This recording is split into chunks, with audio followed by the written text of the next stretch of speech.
Great. Great. Pratik, have you attended a DWB event before? No. Okay. I have attended a chakra from Dialogue Spaces. They have done that chakra meditation course in lockdown. So that I attended. This is my second one. Who else do we have here? Shruti. Shruti is probably Dialogues. Oh, okay. She's from the Dialogues team. Rukaya, I guess, is also from the Dialogues team. Rukaya is definitely from Dialogues team. Shruti, I don't know. Okay. Shruti, are you there?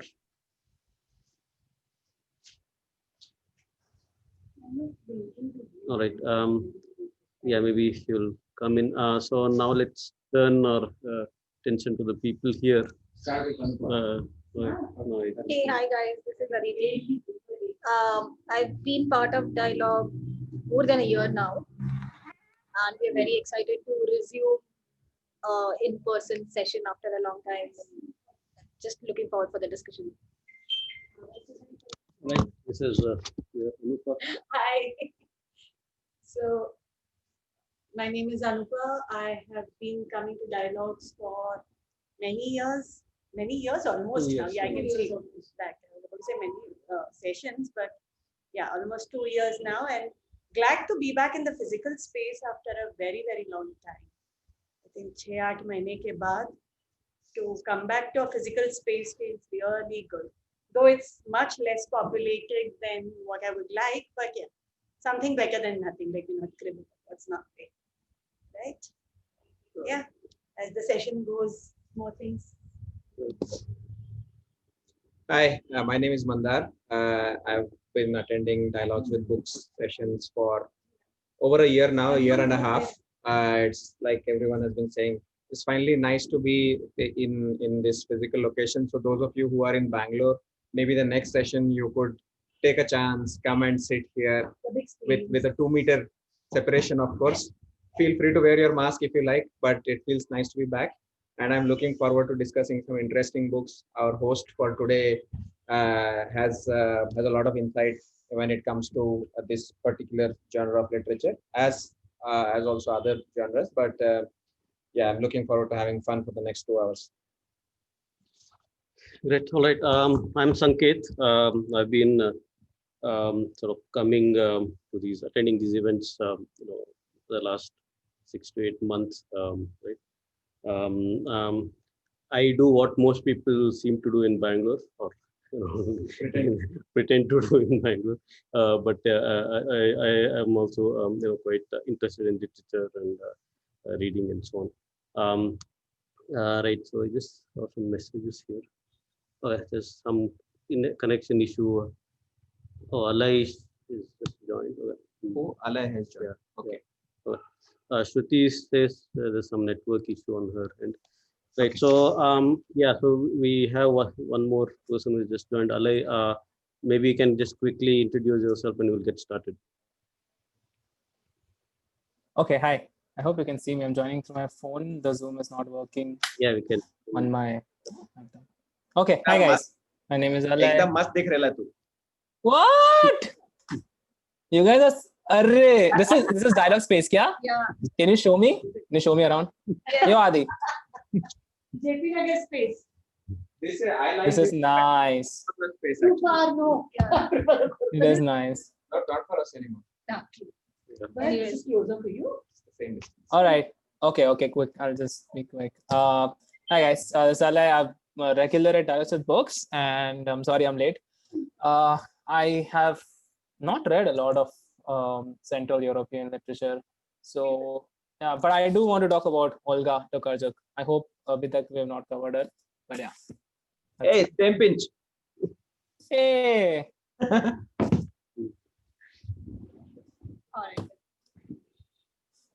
All right, then. Okay, so let's get started. Maybe I'll set the context a little bit, and then you guys can take it away. So I did send a brief write-up about the major themes and what Central Europe is, and it's if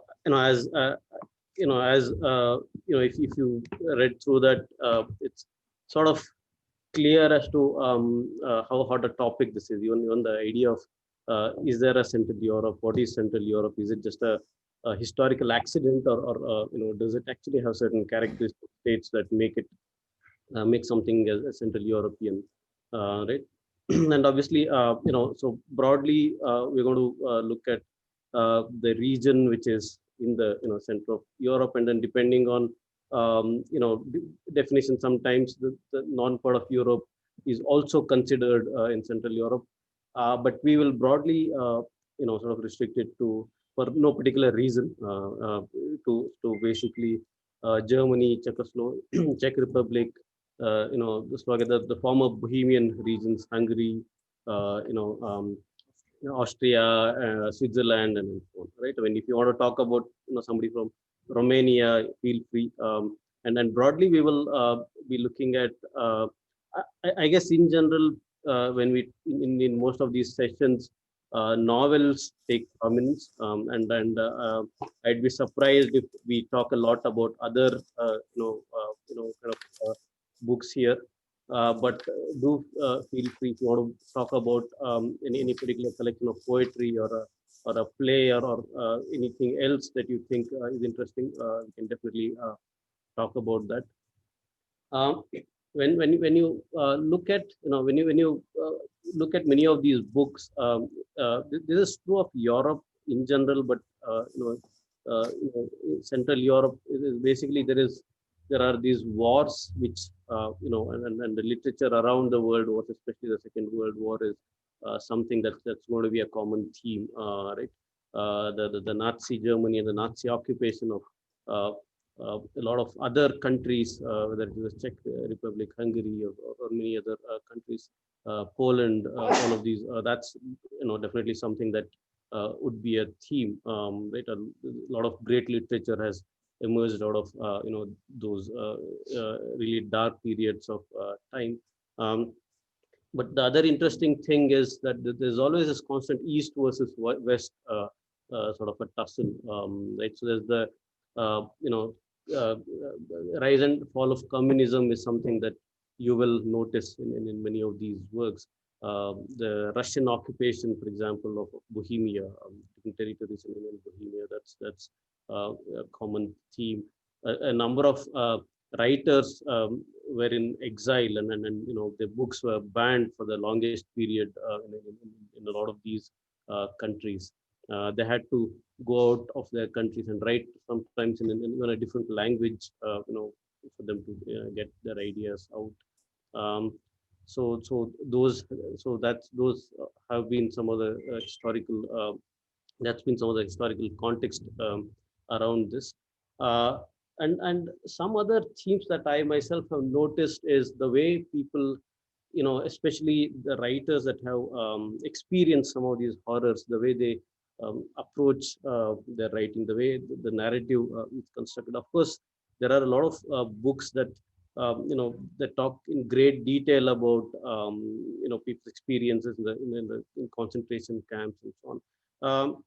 But in a lot of books, you notice a certain ironic element. There's a lot of irony, almost a comical element. Right? Like when you, it's perhaps it's also a way of coming to terms with that.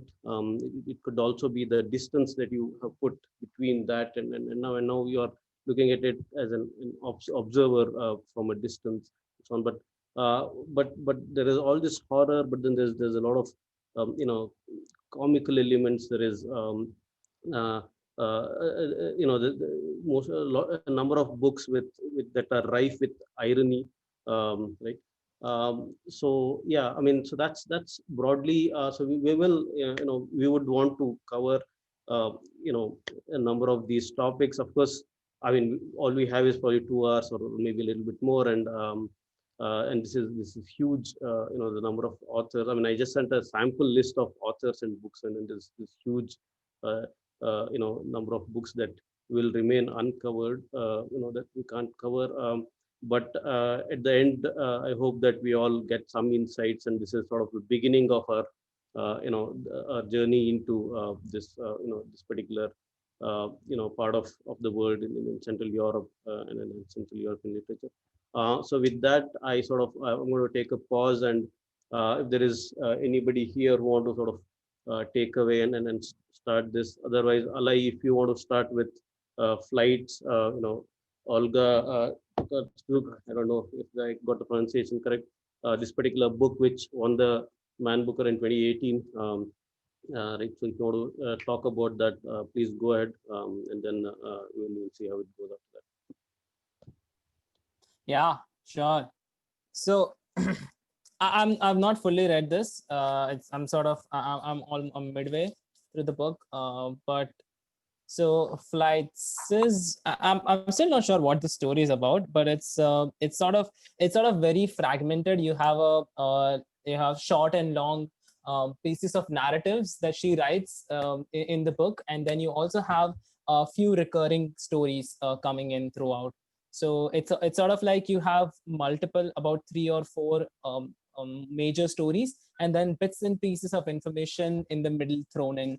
But it all sort of it doesn't feel like when these bits and pieces come, it doesn't feel, at least to me, that hey Pratik, it's Flights by Olga Tokarczuk. I'll type it in so you can continue. Okay, yeah, thanks. I can't type in. I'm on my phone.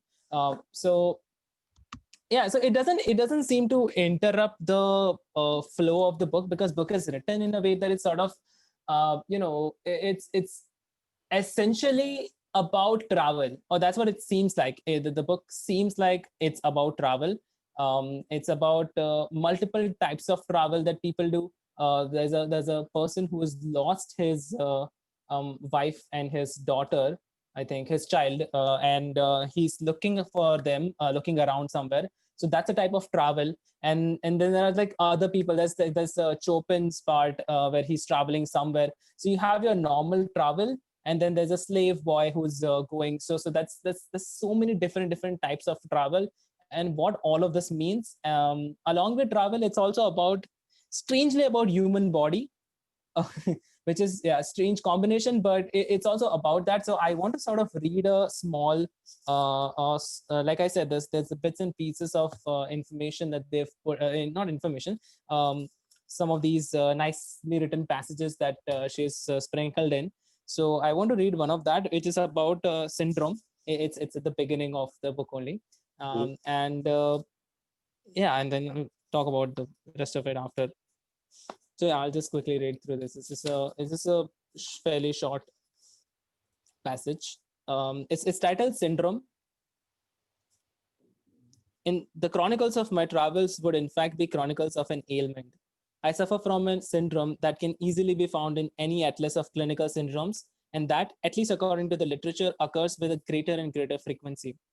We'd better take a peek at this old edition, published in the 70s, of the Clinical Syndromes, which is an encyclopedia of syndromes of sorts.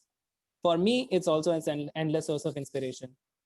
Is there anyone else who would dare to describe people as totalities, both objectively and generally, who would employ with such conviction the notion of personality, who would build up to a convincing typology of it? I don't think so. The idea of syndrome fits travel psychology like a glove. A syndrome is small, portable, not weighed down by theory, episodic. You can explain something with it and then discard it. A disposable instrument of cognition. Mine is called recurrent detoxification syndrome. Without the bells and whistles, its description boils down to the insistence of one's consciousness on returning to certain images, or even the compulsive search for them. It's a variant of the mean world syndrome, which has been described fairly exhaustively in neuropsychological studies as a particular type of infection caused by the media. It's quite a bourgeois ailment, I suppose. Patients spend long hours in front of TV, thumbing at their remote controls through all the channels till they find the ones with the most horrendous news, wars, epidemics, and disasters. Then, fascinated by what they're seeing, they can't tear themselves away. The syndromes themselves are not dangerous, allowing one to lead a normal life as long as one is able to maintain some emotional distance. This unfortunate syndrome cannot be cured. Science has reduced in its case to the regretful constatation of its existence. When sufficiently alarmed by their own behavior, patients end up in the offices of psychiatrists. They'll be told to try healthier living, giving up coffee and alcohol, sleeping in a well-ventilated room, gardening, weaving, or knitting. My set of symptoms revolves around my being drawn to all things spoiled, flawed, defective, broken. I'm interested in whatever shape this may take, mistakes in the making of the things, dead end, sorry. What was supposed to develop, but for some reason did not, or vice versa. What outstretched a design, anything that deviates from the norm, that is too small or too big, overgrown or incomplete, monstrous and disgusting, shapes that don't heed symmetry, that grow exponentially, brim over, bud, or on the contrary, that scale back to the single unit. I'm not interested in the patterns so scrutinized by statistics that everyone celebrates with a familiar, satisfied smile on their faces. My weakness is for teratology and for freaks. I believe unswervingly, agonizingly, that it is in the freaks that being breaks through to the surface and reveals its true nature.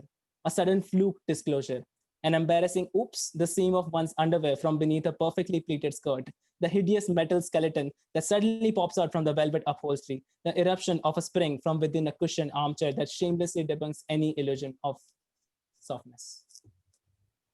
It's really strange, but also like really, I'd say hypnotic, and also sort of meditative to read through her prose. Some of the observations that she brings out, some of the points that she makes, like just like one word or one statement at a time. When I'm reading through it, it just feels like, oh, this makes so much sense.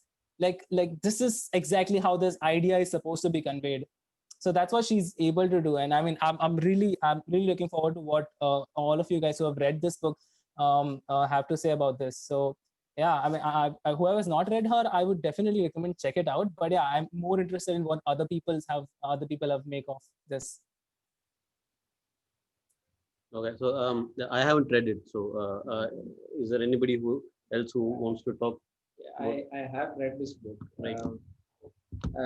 Yeah, I've read this book, but it's nice to hear Alay talk about this because I have to be honest, I didn't understand this book all that well. I actually did not finish it. I probably read about 50% of it and then gave up on it. On some level, I thought so. I think I read to the point where she describes how an amputee he's a botanist or he's something. I mean, he describes he starts drawing his own amputated leg. Yeah. Yeah. So essentially, what she's trying to do in this book is journey through time, right? While the name is flights and it seems like it might be about travel. She's actually also traveling through history, like you said. She also described Chopin's journey to Warsaw, I guess. I think, yeah. Yeah, so she's gone back in history, picked up certain individuals, talked to us about their journey.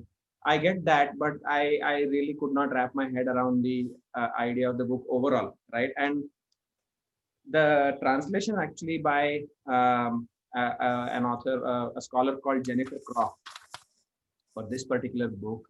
And she was also awarded the Man Booker International Prize in 2018 for the translation, which is kind of unusual. So, but I don't know. There's something about that translation that didn't work for me. It's like I kept reading this English prose and I couldn't connect with it.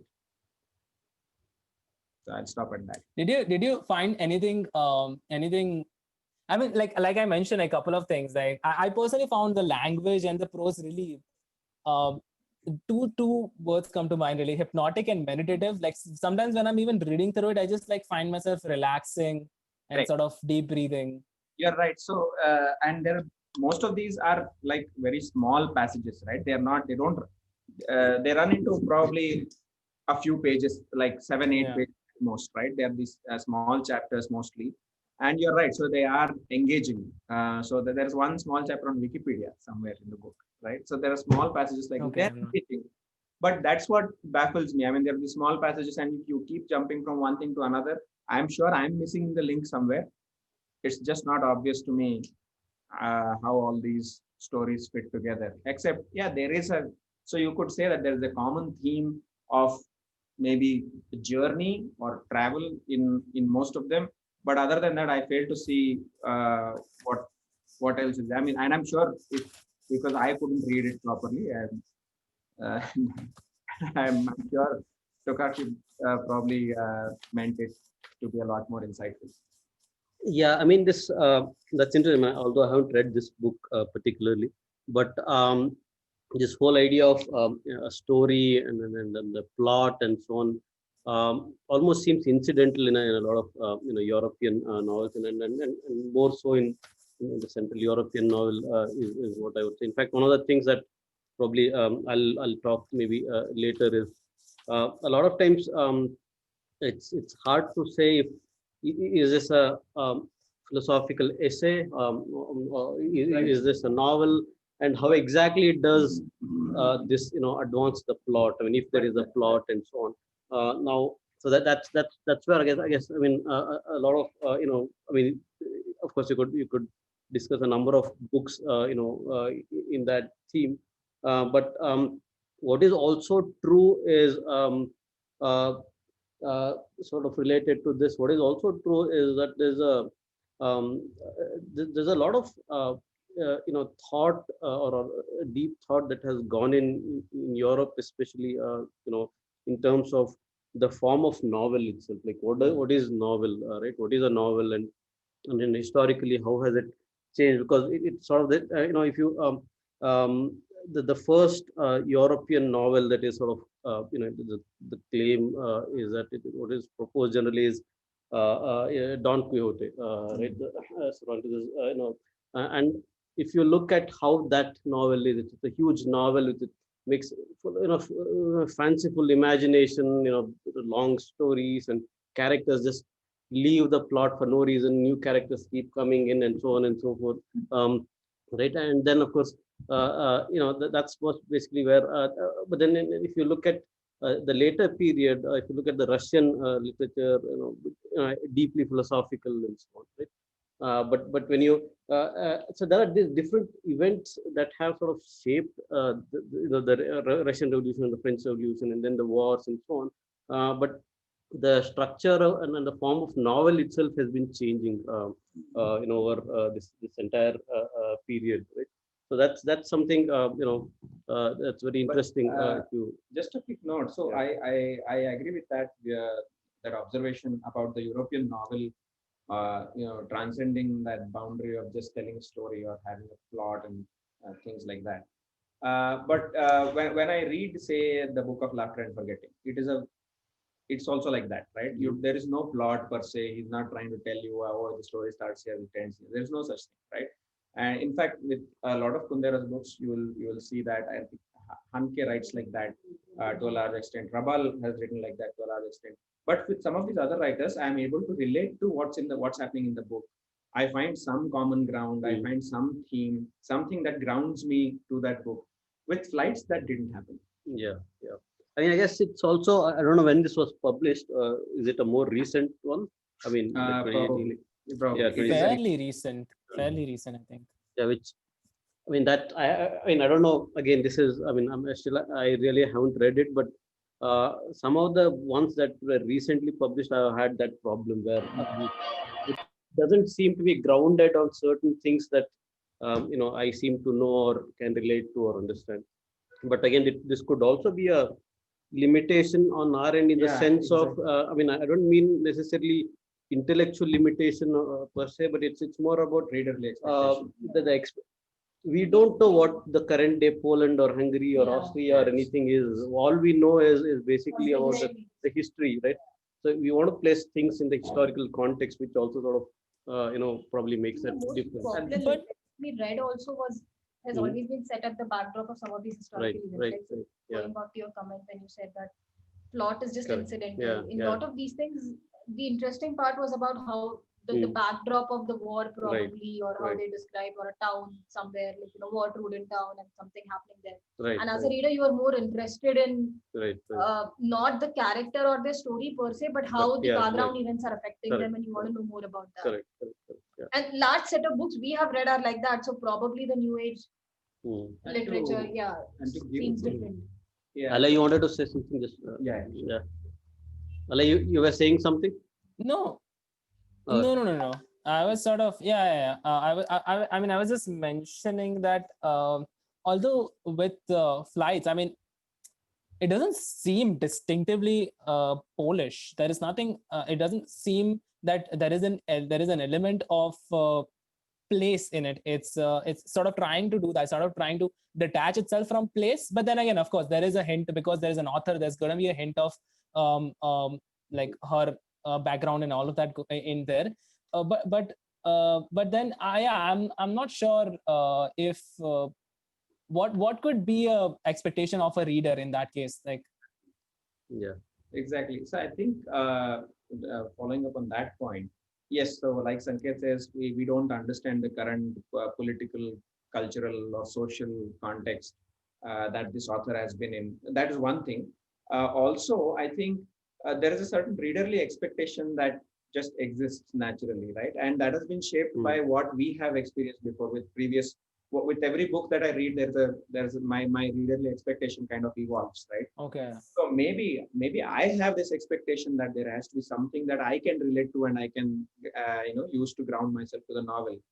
But that's not something this writer is obligated to really provide to me. So yeah. in that sense, it's, and what is I mean, I don't want to overstretch this point, and I want to get others in as well. But just to make one thing, what I've also been sort of observing, at least in the more recent novels, is there is sort of this trend, and almost sort of in certain cases, almost this urge probably to be more global, in the sense it's it's sort of, you don't necessarily read it as a Polish or a Hungarian or an Indian sort of like it. Right. You can place that entire thing elsewhere, and it would still, it should still work in some sense, right?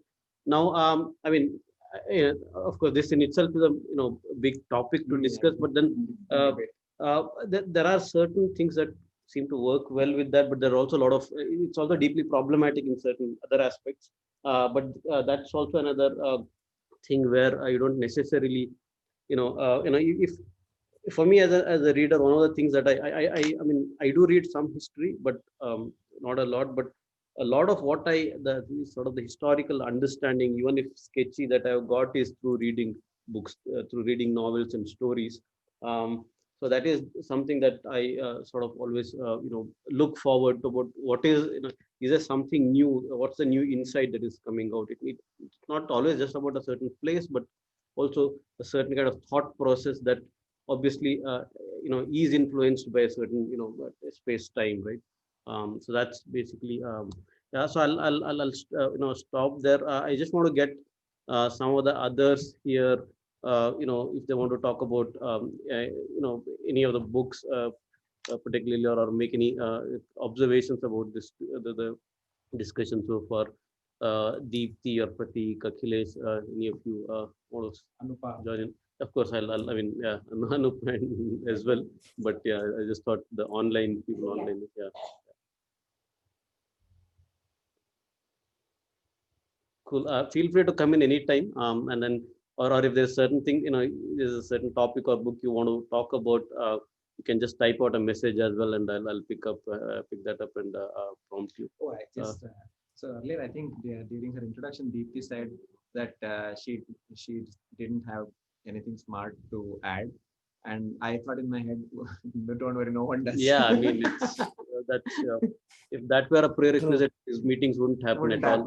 That is the prerequisite for dialogues. You don't need anything. Yeah, right. All right. So let's then maybe questions. Like any questions also any questions. So who wants to go next? Anupa, do you want to talk about any of the books that particularly interest you? Okay. Hi. I know. Hi. Okay, so actually, I like I say often that when I started reading, and all these years when I've been reading, I never really classified books as per countries or states or even genres so seriously. As I have been like literally looking at it in the last 1.5 year after being regular at dialogues and coming up with themes, because to me a book was a book, and I either like it's either a novel or non-fiction. fiction or non-fiction was one major category, and I like it, I don't like it. That was the other category. There wasn't so much of, Central European, Eastern European, African. And so like I remember when we said Central European, it took me about 2 weeks, initial 2 weeks, just to figure out, okay, who are the books and which are the books and who are the authors that I can talk about in this particular thing, because otherwise it really, personally, my reading habits don't really go by that. Okay, having said that, uh, some of the books that I've read from authors, again, like Aditi mentioned, I think a lot of it for many of us are the ones in the backdrop of the Second World War. So German authors a lot, at least mine have been a lot of German authors, and Second World War and Hitler and the Holocaust, and that kind of a thing, starting from the Diary of a Young Girl, which I still teach to the high school students. So that kind of, those kind of books. Having said that, recently I read The Reader, Bernard Schmink. So anyone here, I'm sure quite a few of you must have read that. Allah has read this? What is it? The Reader. What is it? No, I'm not. Reader by Bernard Schmink. Okay, so if you have read this, this is a nice one. And fortunately, I picked up the second-hand copy from Blossoms, and it has been used by a student. So there are a lot of notes penciled inside, which was beautiful to read, because it's someone who has taken this book for a course, and there are a lot of notes and references and things penciled inside. So this is post-war Germany, soon after the war.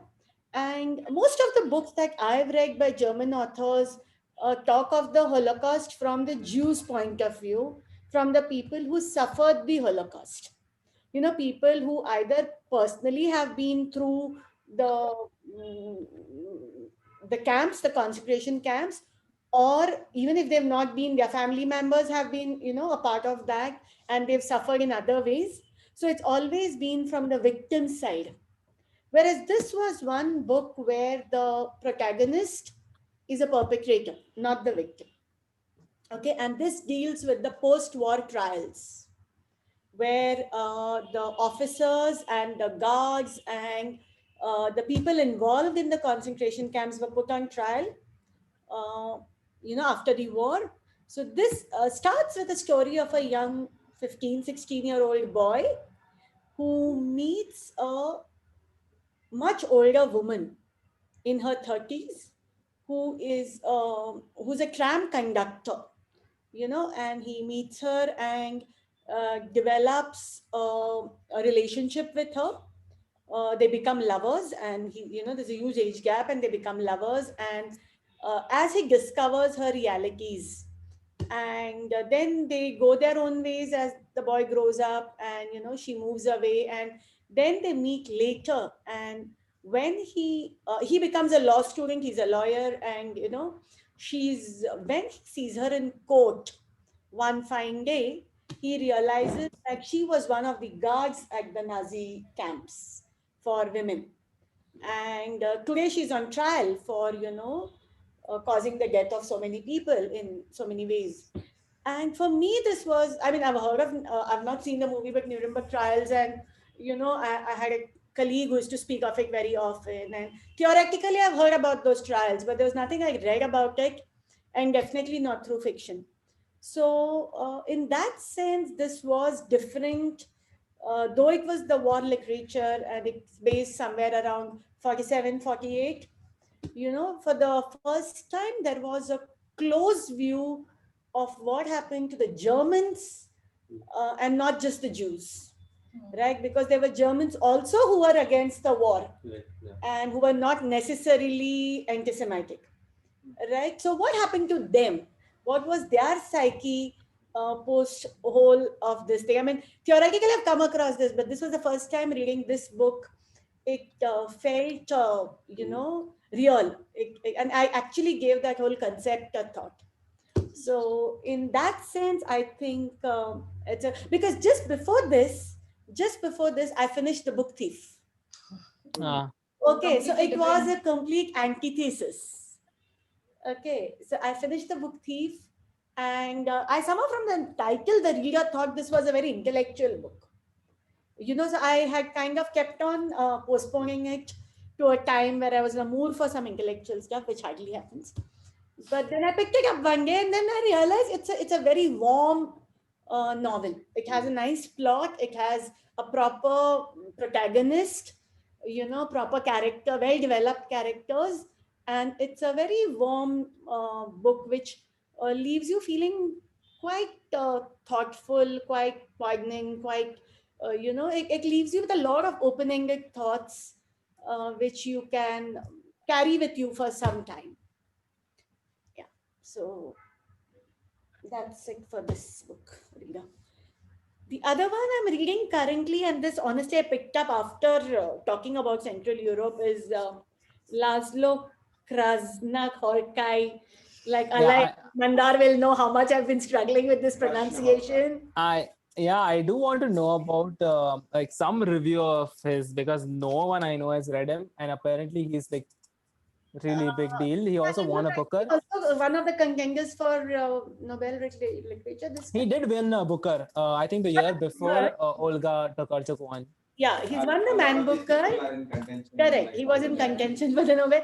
This particular book, again, I'm midway. It's a collection of short stories. And what is the name? Melancholy of Resistance. No, this is Saibo There Below. Siobo There Below.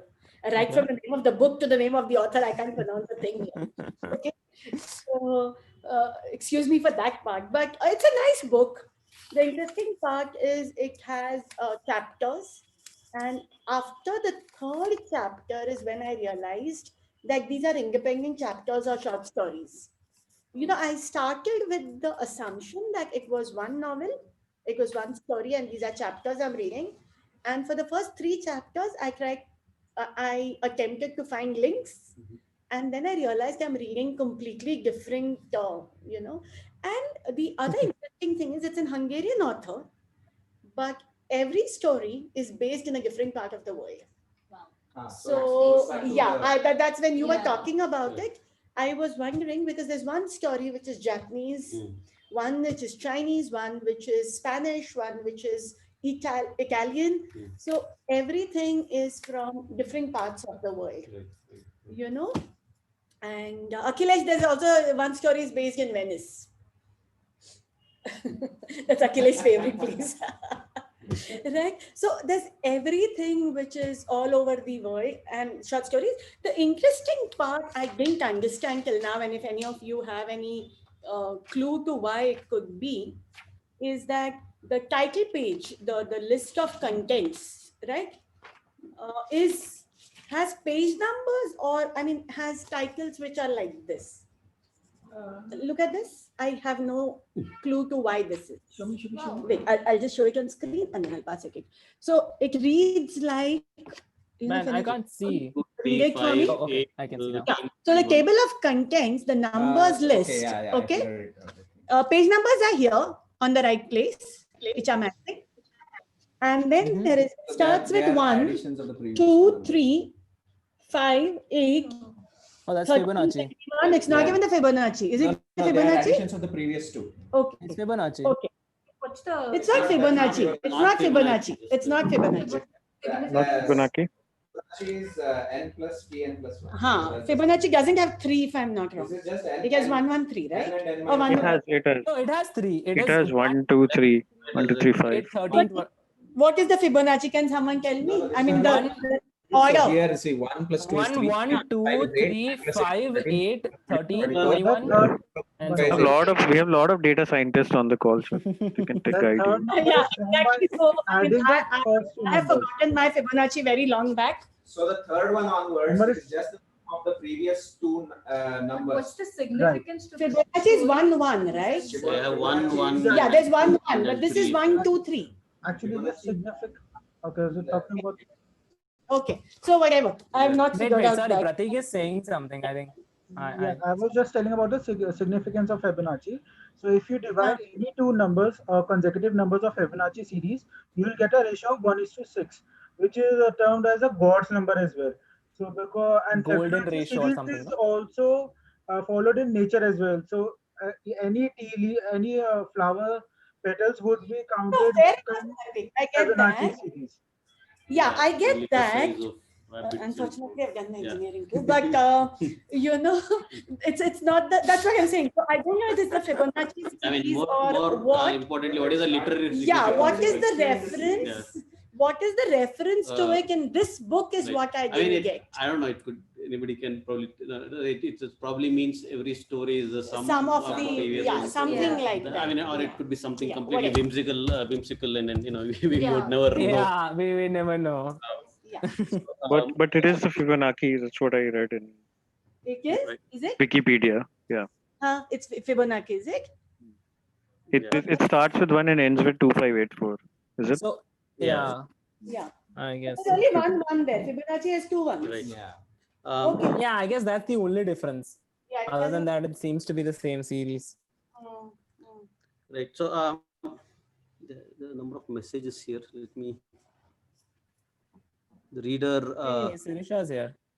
The reader Hi. has been made into a movie, and Yeah, apparently. reader has a It is, Right. Kate So this Winslet. book has no influence from real event or it's complete fiction. Please type the name. I think we're still talking about the reader. Then there's a Seibo there below by an author whose name you can figure out.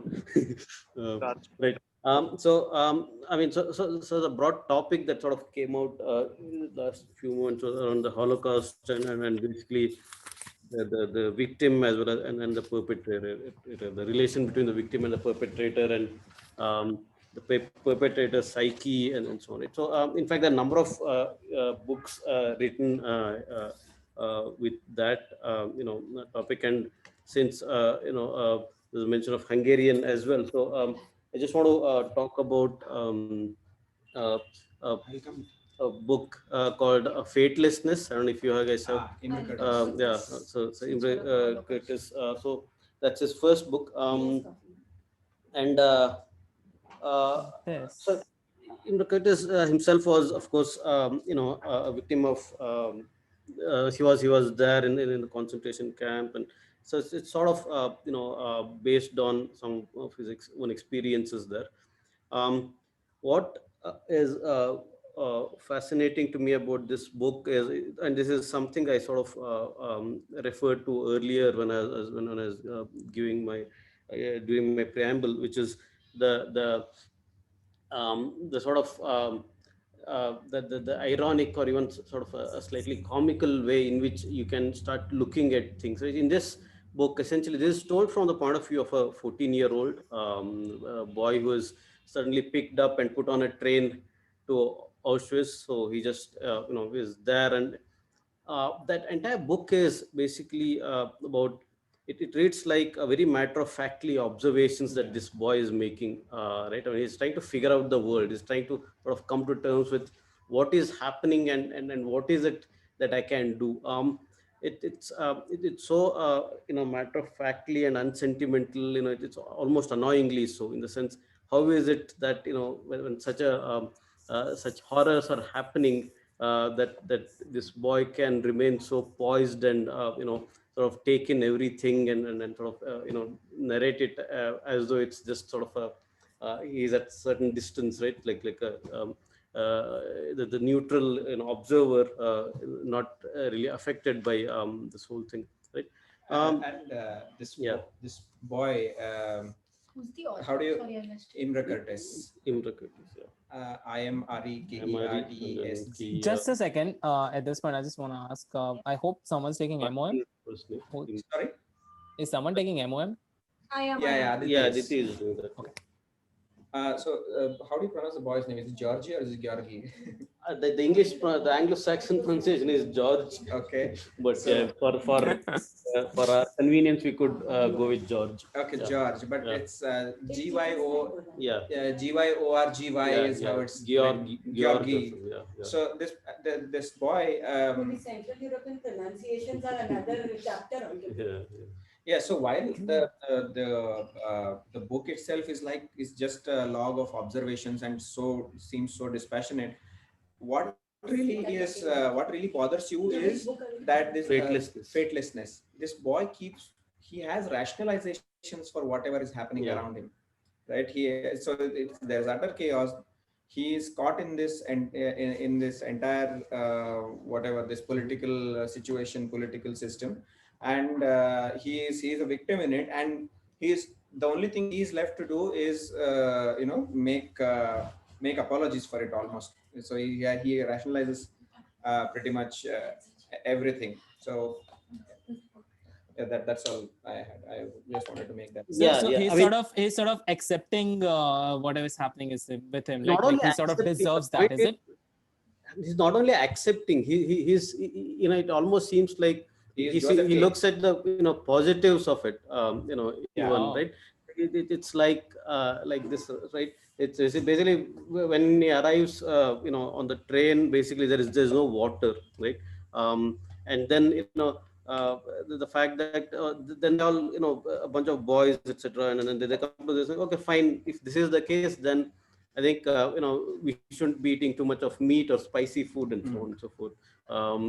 Right? And then you arrive at certain, you know, a destination, which is the Auschwitz camp.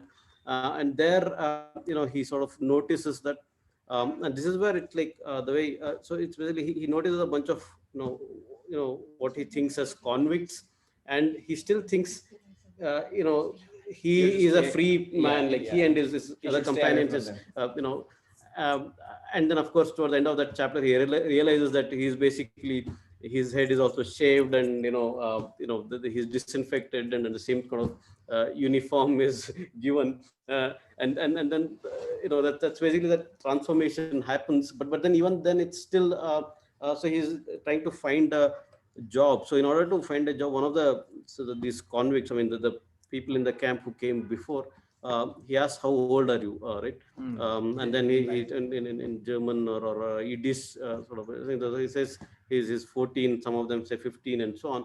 So the other guy says, you are 16. If you want work, you are 16, right? And then from then on, that simply 16-year-old. Each one of them is 16-year-old. Then there are these queues where they're basically segregating the fit ones from the unfit ones, and it's basically the way he talks about is because he was sent to the group of the fit ones. It's like, I have succeeded. Yeah, Right? he saved his own life. And that's essentially, in fact, if you see, it's like I was mentioning, it could even get almost annoying in the sense of, how is how is it that somebody can take a such an unsentimental and a casual outlook of it, almost which see some sort of a positivity and humor, For me, in this, and the most distressing part came. Right. You're right. It gets annoying, but it gets distressing right, when his bunkmate dies, right, and he sees positivity even in that. He's like, okay, the guy sleeping next to me is dead, right? Which means that if I don't tell anyone that he's dead, maybe I can have his soup Mhm. for the next a few days. Yeah, and then the point is that, now, but then if you see, there are, of course, this is essentially a way of, acceptance, and coming to terms, and as well as seeing what is the best I can make out of this situation, right? That's sort of also the, sort of that's where the character of the people, under such oppression, sort of comes through, and of course, nothing sort of talks or sort of explains that more than much better than this particular book, which is Viktor Frankl's, Man's Search for Meaning. And in fact, when I sent out my write up, I said out of scope is philosophy, but I was sure I'll break that rule myself. I mean, of course, this is, I mean, you could call it a philosophical book, but it's okay. So for those of you who haven't read, I mean, there's probably one book that I would recommend. It is this. At some point in time, whenever you should read it, and I'd probably read it. Once you read it, probably would be reading it again. So Viktor Frankl was a neuroscientist, and And he was, of course, he was also sent to. He spent time in Auschwitz as well as a couple of other camps. So this book is sort of in three parts. I mean, the and this is of course the curated book with multiple of his writings coming together. But the first part of this in the first part he relates. It's called Experience in a Concentration Camp, where he relates his experiences basically.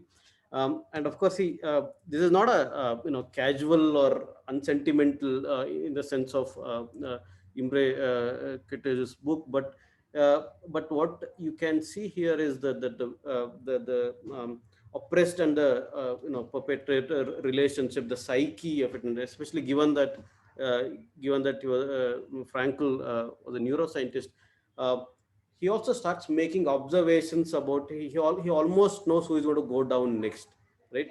And it's almost like yeah, it's basically like, so You if can see it from the body you language can see of it the from the body person. language, and then essentially about if you lose a sense of meaning, a sense of a purpose, that's when you start going down, and you can't recover from that, right? It's not so much about the troubles that you have, it's not so much about the unhappiness, but it's uh, you know can you still find meaning in your existence regardless of the situation, right? So it's a very powerful book. And then the later part of it is about his particular. So so there are three schools of psychoanalysis that and this is the called the third school. Of course, there's Freud, and there is no, I forgot the other name, but anyway, but this is the And Young? third Viennese school, which is logotherapy, and this is something that essentially is rooted in the idea of finding your purpose. Right? If you find your purpose, if you think there is meaning to it, then you will figure out what to do in life. And then a lot of times and he sort of there's also a very nice critique of traditional psychoanalysis in this part, where especially the Freudian variety, which is in his time, critiquing Freud was considered a majorly gutsy thing, right? Because Freud had this tendency to tie back everything to, okay, it must be a traumatic thing. Okay, your father was very strong, and basically your in your boss you're finding your father, and so on and so forth. But then Frankel turns it out, no, it's not that. He just hates his job. He has to find a different job. Yeah, that's the most common example. Right? Yes. And so on. He takes everything for Right. what it is. He Right. doesn't get into Right. unnecessary philosophizing. Yeah, That's yeah. what I feel. Again, so this is great. And if anybody else wants to say I'll a few just more read one things, line from yeah, that book, please. which is, Yeah. Well, no, that's okay. yeah. Which is, I think it's a very often quoted line, and I think it is one of the most powerful lines in the book. Everything can be taken from a man, but one thing, Yeah. the last of the human freedom, to choose one's attitude in any given set of circumstances, to choose one's own way. So he says, yes, outside it will, keep changing. Whatever happens, everything will keep changing. There's nothing. So another line there is, when we are no longer able to change a situation, we are challenged to change ourselves. So in that sense, I see, the reason I sort of picked this up at this moment was also because we were discussing this faithlessness. Yeah. So it's almost like that. So yeah. even in the, and in fact, this line in the book, I think he talks about when, they are stripped down completely. Yeah. Right. And he has nothing but just to follow that line in the concentration camp. Right. Not a single possession, because So this may be a little. I mean, I may have overthought this, but I felt that faithlessness is also a kind of a commentary, right, on the general attitude of the German public, right, during the Holocaust. So it's almost as if Curtis is saying, you put the German people as an entity in the boys' place, and they just are happy to go through the motions, even justify what's happening, and believe that what's happening to them is actually not all that bad, right? Things are looking up for them all the time, right? While in fact, what's happening is really terrible, right? And at the end of the book, I think when this guy is finally out of the concentration camp, he starts seeing how different he had it, how bad he had it, because he can now talk to others, and the others are fatelessness. Yeah, I read it a very long time ago, so I don't have very clear recollection. But the book, towards the end, he starts contrasting what this boy had been missing, right? And it's kind of also a commentary on how the German people simply said, okay, they kind of accepted. But like I said, I may have been. Yeah, I mean, it's also, I mean, in even here in See, Frankel's. man's search for meaning, I wouldn't put it personally, I wouldn't put it as a literature of a kind, in the sense, you know, it's a story. It's the first part is his personal experiences, and the second part is pure human psychology. Yeah. So, Right. yeah. But it's one of the most powerful books Definitely. for an individual who really wants to, especially in the context where we are all, you know, individuals. We look at ourselves as, you know, I think that's where that book is very, very powerful. Right. Yeah, no, so another thing which for man search for meaning and like, it's that, you know, that philosophical question all of us struggle with, like, what's the meaning? What is that motivation? Right. And he literally describes the situation. Unfortunately, they are put into the absolute worst that can happen to any human being. Right. And for them, it was as simple as surviving just one more day. Yeah. Or probably meeting their loved one. Like, you know, it's as simple as that. Then the rest of the things don't matter. Like, he was talking about that I was a doctor there. There are a few people from some other various profession. In your normal life, your worries or your motivation would have been, I want to do better in my profession. I want to do this. I want to do that. But there, all of us were just human beings, and their only, for the longest time, only motivation was, I want to survive this day. Right. Yeah. Then next day, and then finally I get to meet whosoever you want to, or whatever he wanted to lost meet his entire wife. family. Yeah. Wife, daughter. He doesn't know where they are, even they're alive. Like, their state was also that, right? Like, you want to meet your family, but you don't know what their fate is. Like, you might just come out and know that they no longer, they have not survived this. This, I think one particular old man, I don't remember, I also read it long back, but his only this thing was that I want to survive, go back and like his hometown or some scene, I want to see it one last time. And that's his motivation. That because of just for that one small thing, he drags on saying, you know, I want to survive this. Like, he doesn't have a family outside, but that's just one particular place he wants to go to. So that part was very like eye-opening in a way, or a very, very fascinating to see that, you know, when you're pushed to the corner, what is it, that one thing what is it, that one motivation or for survival you can find? That's right. Okay. So Aditi, you want to talk about particular book? Yeah. So since we are on the German and Holocaust, basically that theme. So I've spoken about this book before as well. It's called The Boy in the Striped Pajama, and it would be really, I mean, I want to use the word lovely, but the story is not, but it's a lovely book in a sense.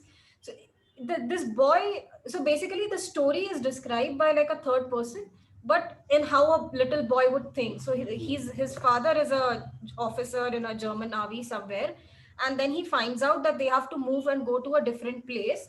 And he's like, yeah, I heard that the place is called Outwith, and that's because my friend told me that he also went there and stayed with his family, and within 2-3 months they were transferred somewhere else. So he said probably everybody who goes there just gets out with it, basically, you know, like leave that place very early. So I think that's why it's called Outwith. So I won't miss my friends because I'll be back in a couple of months. That's the psyche. That's with, you know, this thing.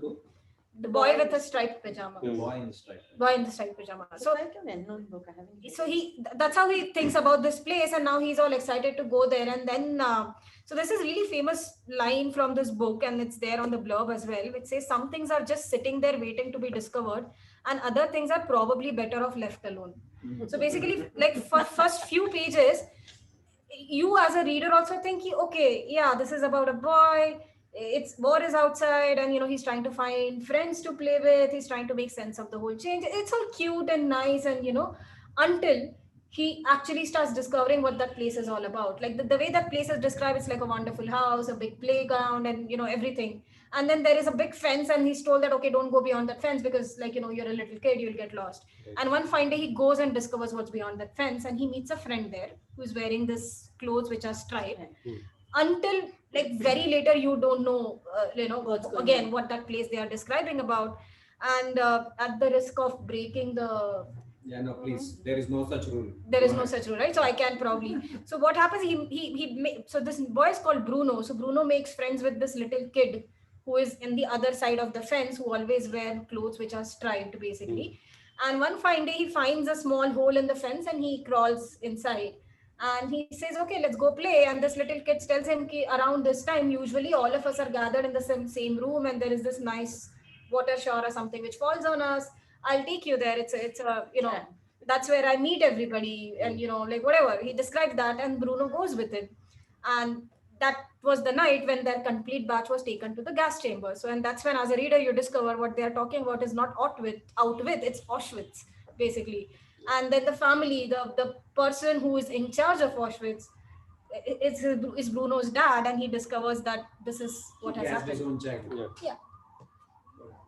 So that's the dark karma, poetic, whatever you want to call it. It's just until that point you don't realize as a reader also what you're reading with, and after that you don't know what to feel. You want to feel bad about the boy's parents, but you also know that they are the ones perpetrating, and like there are multiple other lives which are also lost and not just Bruno's. So as a reader, you're in a really, really tight spot, that who do you want to side with, who do you want to hate at this particular point.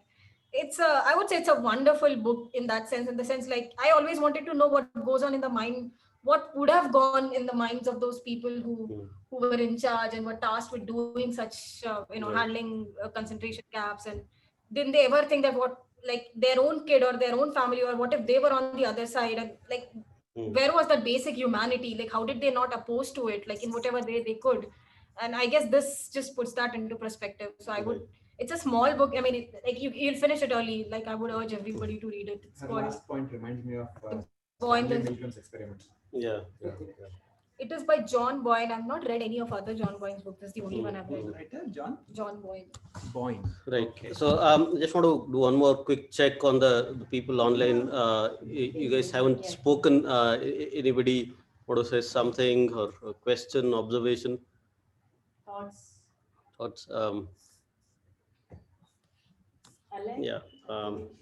And since Shirisha's here. You should ask her. sorry. Yeah, Shirisha. Oh, I Shirisha's didn't. come. Shirisha. she's joined. Hey. Hi guys, am I audible? Yes. Yes, you are. Yes, I joined a little late and I just wanted to take in what you guys were discussing. I didn't mainly have anything to discuss per se, but I also noticed that the topic of discussion seems to be largely related to war, given that the course of literature obviously is taking in Central Europe. A couple of books that ran across my mind when we were just discussing one was Lady Chatterley's Chatterley, I'm sorry.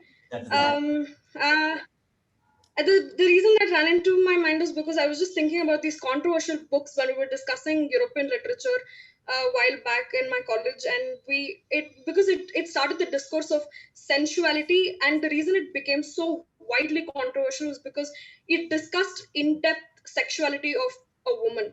So after getting banned, and then it got released in France and Italy, I think a couple of years apart.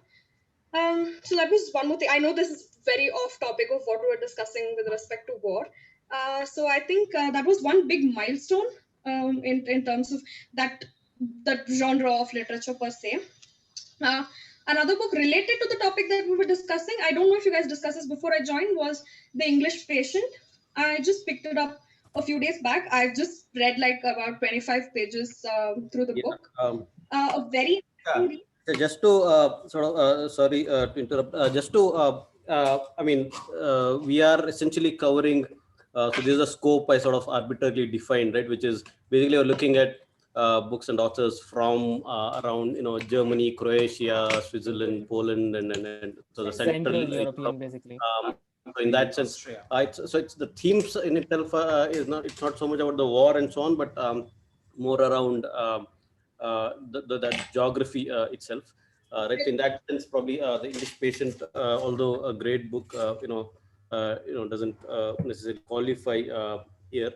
But do pitch in or share your thoughts or maybe some of the other things that we discuss here. Under this, I don't know the author. It does not fall under Central European literature. English patient. Michael Undaje. Undaje is basically Canadian, isn't it? Canadian Sri Lankan author. It's written. Sri Lankan Canadian. I didn't.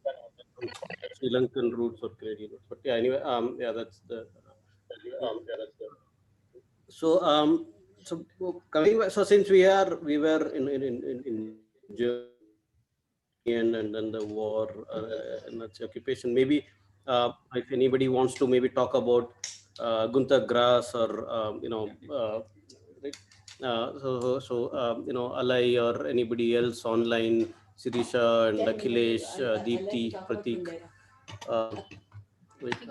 or any other author in around Germany, then maybe we'll move to Czech and Slovakia or some of the others. We can. Yeah, go on. I wanna just because we mentioned this author Laszlo Krasznahorkai, whatever. There's a quote by him. Krasznahorkai. Sorry? Krasznahorkai. I will take classes in Laszlo Krasznahorkai. Yes. Krasznahorkai. Krasznahorkai. Krasznahorkai. Is that correct? Krasznahorkai. Call him Laszlo. Laszlo is fine. Laszlo is fine. Laszlo. Yeah, I know him. It's fine. Laszlo. His quote is, when I'm not reading Kafka, I'm thinking about Kafka. When I'm not thinking about Kafka, I miss thinking about him. Having missed thinking about him for a while, I take him out and read him again. That's how it works. So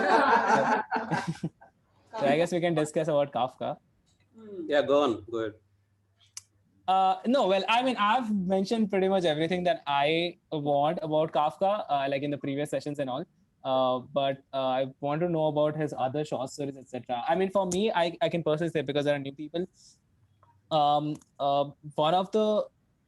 I'd say one of the most satisfactory end of a story, or like one of the most, let's say, complete stories that I've ever read, complete short story that I've ever read is The Hunger Artist by Kafka, which is about someone who is in a profession of basically not eating. So this person would be like a circus performer or someone who just go out and sit, and then for days and days he won't just eat or drink anything. Or it's just like completely without nutrition. And people would come and they just like bet on him. They'd like see, oh wow, look at this guy's going on for 3 days, 4 days, 5 days, 7 days without eating or drinking anything. And then people would check on like how long will he last, etc. And and it's just a story of his own story and why this person is doing this thing. Why is he a hunger artist? Like, and there's like a small reveal at the end, which I'm not gonna say, but it's sort of the reveal itself is so wholesome that it just makes the story like a very nice, complete story, I would say. So yeah, that's one of my favorite things about Kafka. And then of course there's the metamorphosis and the whole Kafkaesque thing. So I would want to know, hey, nice. Yeah. So that's like the most iconic opening line, at least according to me. The Gregor Samsa woke up and found himself turned into a vermin. Yeah, that's how it's out of the nowhere. He just dropped the bomb. There's no. It just starts like he's a vermin now. So now deal with it. Just starts. And he's worried that he might not get to work on time. That's his worry. Yeah. How did this happen? He might get fired if it doesn't get. He might get fired. That's his worry. That's his worry. Yeah. Isn't that everyone? Yeah. Yeah, that's the first thing you would think. If I'm turned into vermin, that will not be my worry at least. A quick note. So there is a very nice audiobook for Metamorphosis. It's on Audible, I think. It is narrated by Benedict Cumberbatch. Whoa. Very highly recommended. Whoa. Oh, that would be brilliant. Okay. A British person. Adi, please mention that in the MOM. I will. I'm writing. Yeah. A British person speaking about a Czech national. So, I think before we get to Kafka, let's finish with the Holocaust. What do you say? Yeah, sure. But you're No, go on. Like if you are to talk about Grass or anybody else, yeah. Just want to talk about one Grass book. Sure, yeah. Tin Drum? Has anyone read Tin Drum? Yeah. Yeah, tin drum. Yeah, I'll probably talk a little bit, but I want Yeah, to please do. I want to know about it. I want to. Yeah, I don't want to keep talking. Yeah, go on. Okay, so this one is called Crab Walk by Gunter Grass. This will need power supply. We can just move to the other side. There is you talk, then we will go. Yeah. Okay. Yeah. So this book is called Crab Walk. I don't know if everyone can see this. This is by Gunter Grass. So this book, we had also talked about it in the context of historical fiction, I remember. And I think that was... And get up and walk with me. All right, yeah, sure. Yeah, we are looking for a source of power for the laptop. Yeah, so handheld camera, lots of action being portrayed. Wow. It's like your vlog, Mandar. Yeah, well, it's the walk that talk. I'm interviewing him. Yeah, except in those interviews, I just wish they would sit at one place and talk sense. Yeah, continue. Hey, sir. Little up. Oh, okay. This okay? Yep. Perfect. All right. Just 1 second. Yeah, okay. So this is Crab Walk by Gunter Grass. We have talked about this in historical fiction as well. And so there's actually it's part of a trilogy called the Danzig trilogy. He's Danzig based writer, Danzig born writer, I think. And in this one, so he starts talking about a pregnant woman called Tala. I think her name is Tala. Okay, and she gives birth on a ship. So as the ship is sinking, so there used to be this organization called Strength Through Joy. Okay, so the Nazi Germany had instituted this travel company for Germans to feel great and to for them to realize strength through joy. Okay, so they would have these cruises and excursions, and they had a huge fleet of ships as well. Strength through joy, and one of the ships was called Wilhelm Gustloff. Now Wilhelm Gustloff was one of the, I think he was a Nazi officer, a very high-ranking one, and he was shot dead by a Jew known as David Frankfurter, right? So and when David Frankfurter shot him, and this is history, this part. So when David Frankfurter shot him, he famously said, "I shot because I am a Jew. I shot him because I'm a Jew." He said this, right? So this entire novel is based on that historical incident, right? So there is this ship that belongs to Strength Through Joy, and the ship is now called Wilhelm Gustloff. It is named after Gustloff. Okay, and this ship starts sinking. Okay, and people are rescued on what are those boats called? The rescue boats. So they are rescued on rescue boats, and so this Lifeboats, huh? gives birth while on the rescue boat.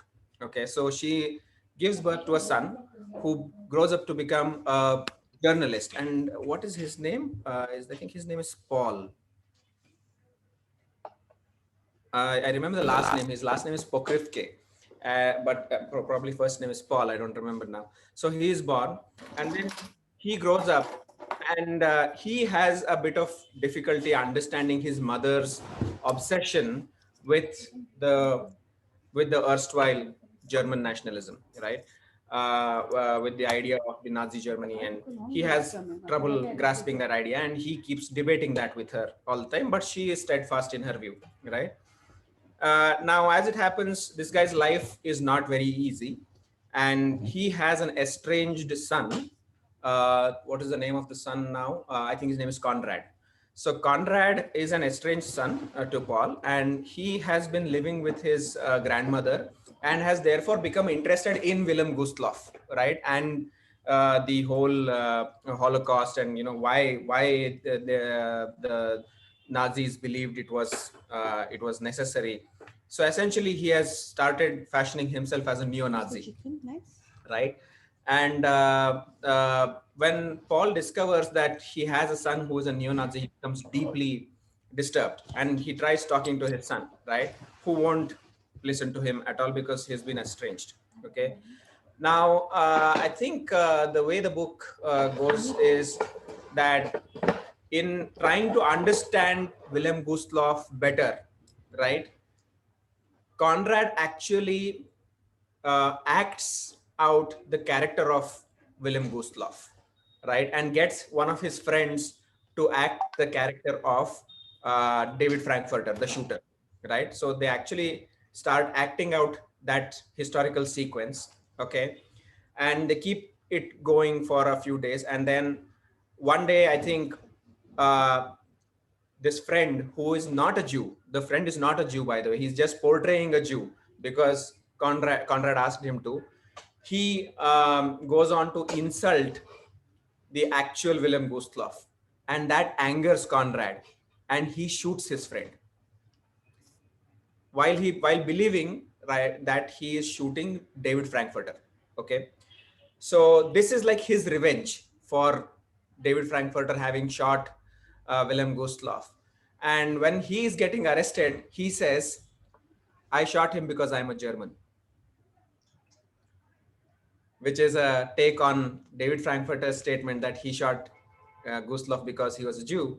And Gustloff was so anti-Jew, and he was such an anti-Semitic fellow, and tortured so many people. This fellow says, "I shot David Frankfurter because I'm a German." Okay. So while it is a book about the Holocaust and relies on a lot of memories and a lot of events from the Holocaust, it's also I mean, I may have read too much into this. It's also, I think, a commentary on the nationalism of neo-Nazis, right? In saying that, in the name of what is in the name of I am a German, even murdering people is okay. So that's the kind of theme that runs through this book. That's all I have. Can you talk a bit about his like writing style or something? Because I started reading Tin Drum, but I found it too difficult, to be honest, to read. I don't know if it was the translation or the writing. I think then I would have to talk about the translator here, because I don't know who translated Tin Drum, the copy that you're reading. This one is done by Krishna Winston. There's another book here by Peter Handke called The Great Fall. Can you just find it? Yeah, this is also translated by Krishna Winston. Yeah. So this book called The Great Fall by Peter Handke is also translated by Krishna Winston. Now, Krishna Winston as a translator is quite easy to read. I don't know the fidelity that he maintains from the original to the translated version. I don't know about that because I have never had neither have the capability nor the chance to read the original itself. But it's easy to read this. I mean, it's engaging. It's very engaging prose, and like you were saying, it's to an extent it's also very hypnotic. You actually feel like you're in the novel, and it's very nicely described. I didn't find a problem trying to read this book. It's not very difficult to understand what's being written. You can pause, think about, you can actually visualize what's happening in the story. Fairly well written. Okay.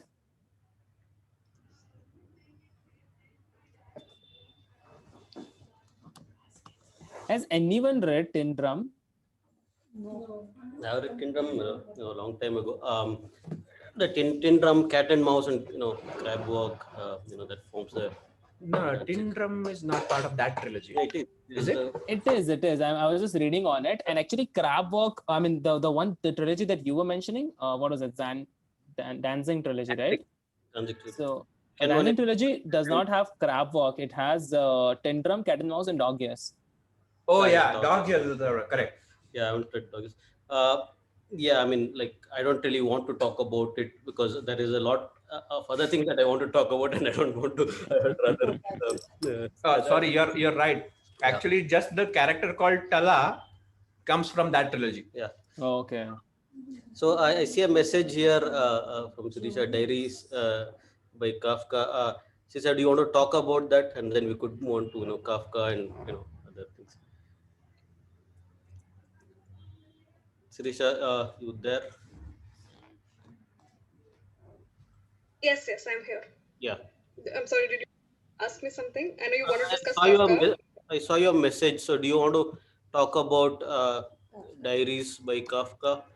Kafka Diaries, and then maybe. I've actually read very little of Kafka's works. One is, of course, being Metamorphosis. Apart from that, I recently picked up Diaries and I've only read bits of it, and I thought it was a little different from all of his other works. I don't have it on me right now to quote some of the things. Let me try finding it maybe in a bit, and I'll share some of the one of my favorite quotes from the books. But yeah, apart from that, that is one by far one of my favorite works of Kafka, Diaries. Is it actually his diaries? Yeah, I think it's a collection of like excerpts from his like personal writing that got published, I think, a little later on. Yeah, and that was this huge legend around Kafka that he wanted all his work to be burned and so on. It's sort of partially true, and, and this is now his personal diaries and letters are things he definitely wanted to be destroyed. He in Yeah. fact had like I mean so this is what Kundera in fact talks extensively in one of his books called Testaments Betrayed. And this is the testament that was betrayed by Max Brod, who was Kafka's closest or perhaps the only friend as well as a legal executor. Right. So Kafka was pretty clear. The three novels, and then he also added, he also added the Hunger Artist and a couple of other short stories. Those he considered as complete works. I mean, the novels also he didn't actually consider them as complete. Maybe later on he did that, but his private correspondences, his diaries, and other works, other unpublished work, and including his notorious the letter to his father, which he never actually sent to his father. He wanted all of them destroyed, except Max Brod, made his own interpretation, and then he wanted to create this legend of Kafka, and then he basically published everything, and basically the testament betrayed. And yeah, sorry, somebody said something, right? No, just an echo. Right. That's yeah. So while we are on the topic of Kafka, anybody want to say anything else on Kafka specifically, on any of the either Metamorphosis or any of the novels? If you wanted to. Just read Metamorphosis. I think we discussed Okay. already. Okay. Mm-hmm. We can move on to. Anyone want to talk about Joseph K? So what I probably want to, I mean, I don't want to talk about Kafka's works themselves, but what I want to talk about is more around the sort of the legend and the variety of interpretations that have been built on Kafka, and how it's how they're hardly read as what they actually are, which are novels, right? So the novels are works of literature. It's this whole coming back to this book, I was talking about book of essays called Testaments Betrayed by Kundarach, an essay in 9 parts. And Kafka is certainly the central character, taking up bulk of that book. Now talks about these Kafkologists, which are who are basically people who have created this this whole body of work around Kafka, with Kafka at the center. And basically his lamentation is these Kafkologists have essentially sort of diluted Kafka's actual work and the legacy. Right? He makes a remark which is sort of stunningly obvious. Right? He says the best way to understand Kafka's novels is to read them as novels. Right?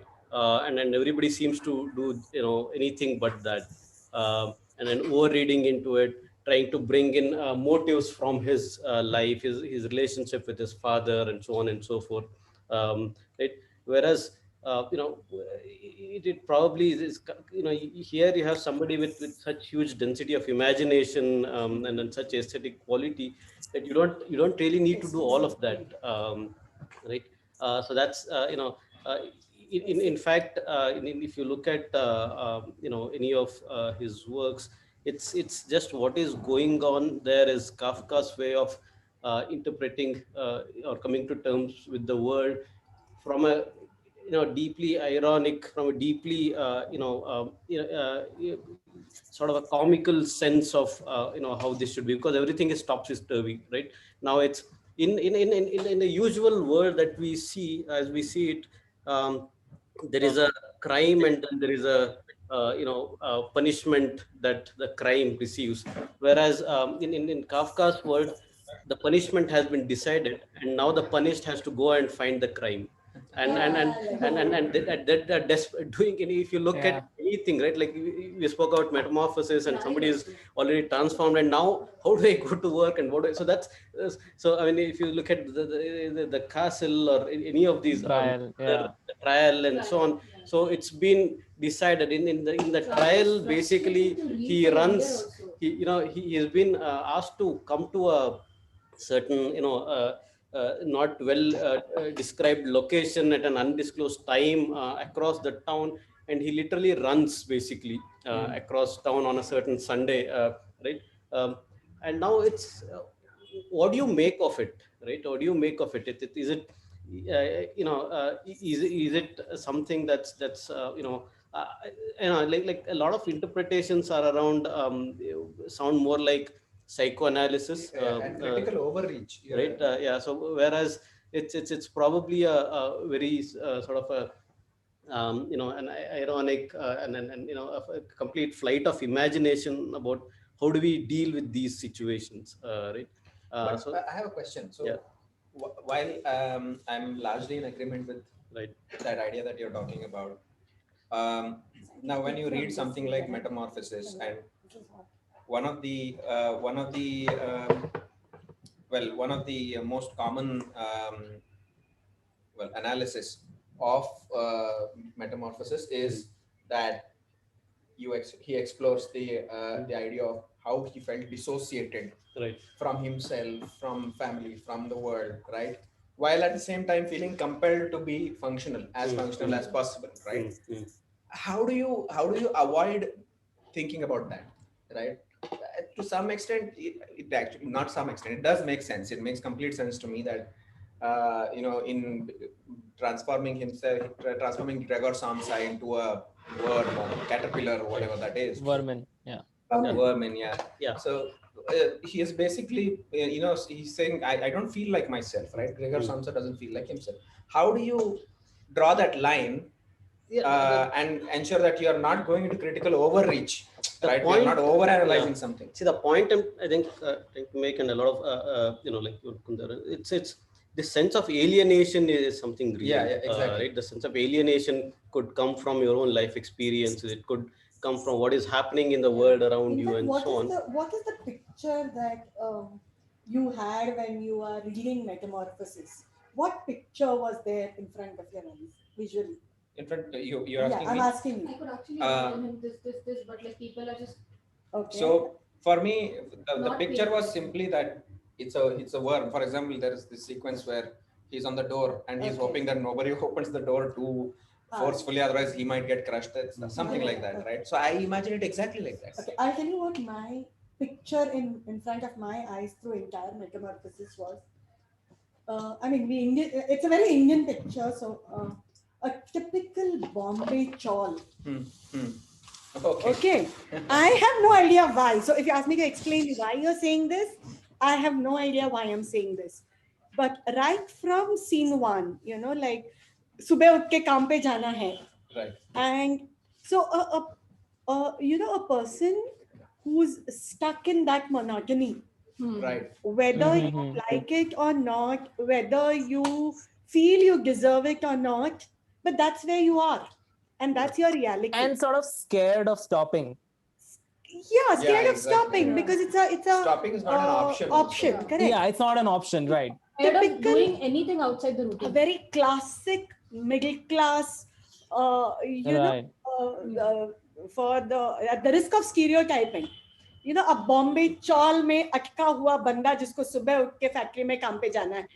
I guess that is why it sort of resonates with people more. That was the exact picture for me when and even today when someone says metamorphosis, that's the picture that comes in front of my eyes. It was a very strong visual imagery for me. With intolerant family members. Sorry? Intolerant family members also. That's also one of the things that just remind you of middle class family. Cyclical routine nature, you know, whether you've become a vermin or whatever, काम पे तो जाना है भैया और कोई चारा ही नहीं है. That makes sense. The Indian Gregor Samsa. Yeah, exactly. Yeah, that makes sense. For me, it was that, you know, you've been taken for granted. Granted, like, the family. Yeah, he's there. And the guests come and they close the door and keep. छुपा के रखते. Yeah. You know, that is so, you know, bloody Indian mentality at times. Sort of. नौकरी नहीं मिली ऐसा बेटा फिर बिन ब्याही लड़की. It's very sort common. of devaluation of people into tropes or something like that. Yes. Yeah. So for me, it was actually because I've not read Kafka. Otherwise, I think Metamorphosis is the only thing I've read, and this was my image throughout the reading of it. But I sort of want to go back to what the point that Sanket was making up with Kundera and all, and it was like, is he sort of overanalyzed? I mean, because like, of course, the body of work that he's created is really, really good, but and it's like like his contribution to literature is amazing, but then again, like, these are not the first time these feelings have come up in literature. These are like the feeling of alienation or detachment from family and sort of this sort of a general suffocation that a person feels. It's not entirely unique to Kafka, of course. It's not. What is unique, I guess, is for the first time. So I mean, this is what, in fact, you know, Marquez said about you know, the way Kafka. It's about Kafka showed me how to sort of say this in another way, right? The way he, you know, this is very, very different, which is where that, I mean, the kind of imagination that came in those short, you know, little passages in those, and it's also the way he wrote it, and everything here is important, including and this is again there's this you know, the lamentation that Kundera, which is in Kafka's books, you know, in most of so his language is sparse. There is the vocabulary is, you know, he doesn't use a very rich vocabulary, right? Whereas in translations, you know, and then he uses a lot of repetition because there's a certain rhythm he has. He has his long paragraphs, you know, in certain cases the entire story is just one paragraph and so on, and he wanted no, the French translations is what I was talking about, where French and English translations is where they were German, right? And he wanted the books to be published with a bigger font size because of this, because it's a, you know, and all of these things have been, you know, flouted in most of the translations and so on, right? All of that. So I just want to just to sort of end this part. I just want to. So when we say that, I made a point about the you know, the punishment wanting to meet the crime and so on. So I want to read a short, you know, very short story. It's not a story by Kafka, but this is sort of by you know, by a guy called Joseph Skorecki. In fact, this is actually a true story which he sort of you know, wrote about. And this is what sort of, when we say something is Kafkan or Kafkaesque, this sort of represents that, right? So this is what it is. So an engineer from Praha is invited to a professional conference in London. So he goes, takes part in the proceedings and returns to Praha. Some hours after his return, sitting in his office, he picks up Rude Pravo, which is the, you know, the official daily paper of the party, the Communist Party, and reads, right? So this is what is there in that newspaper. A Czech engineer attending a conference in London has made a slanderous statement about his socialist homeland to to the Western press and has decided to stay in the West, right? So, and then they're talking about this guy who just went there and came back. So illegal immigration combined with a statement of that kind is no trifle. It would be worth 20 years in prison.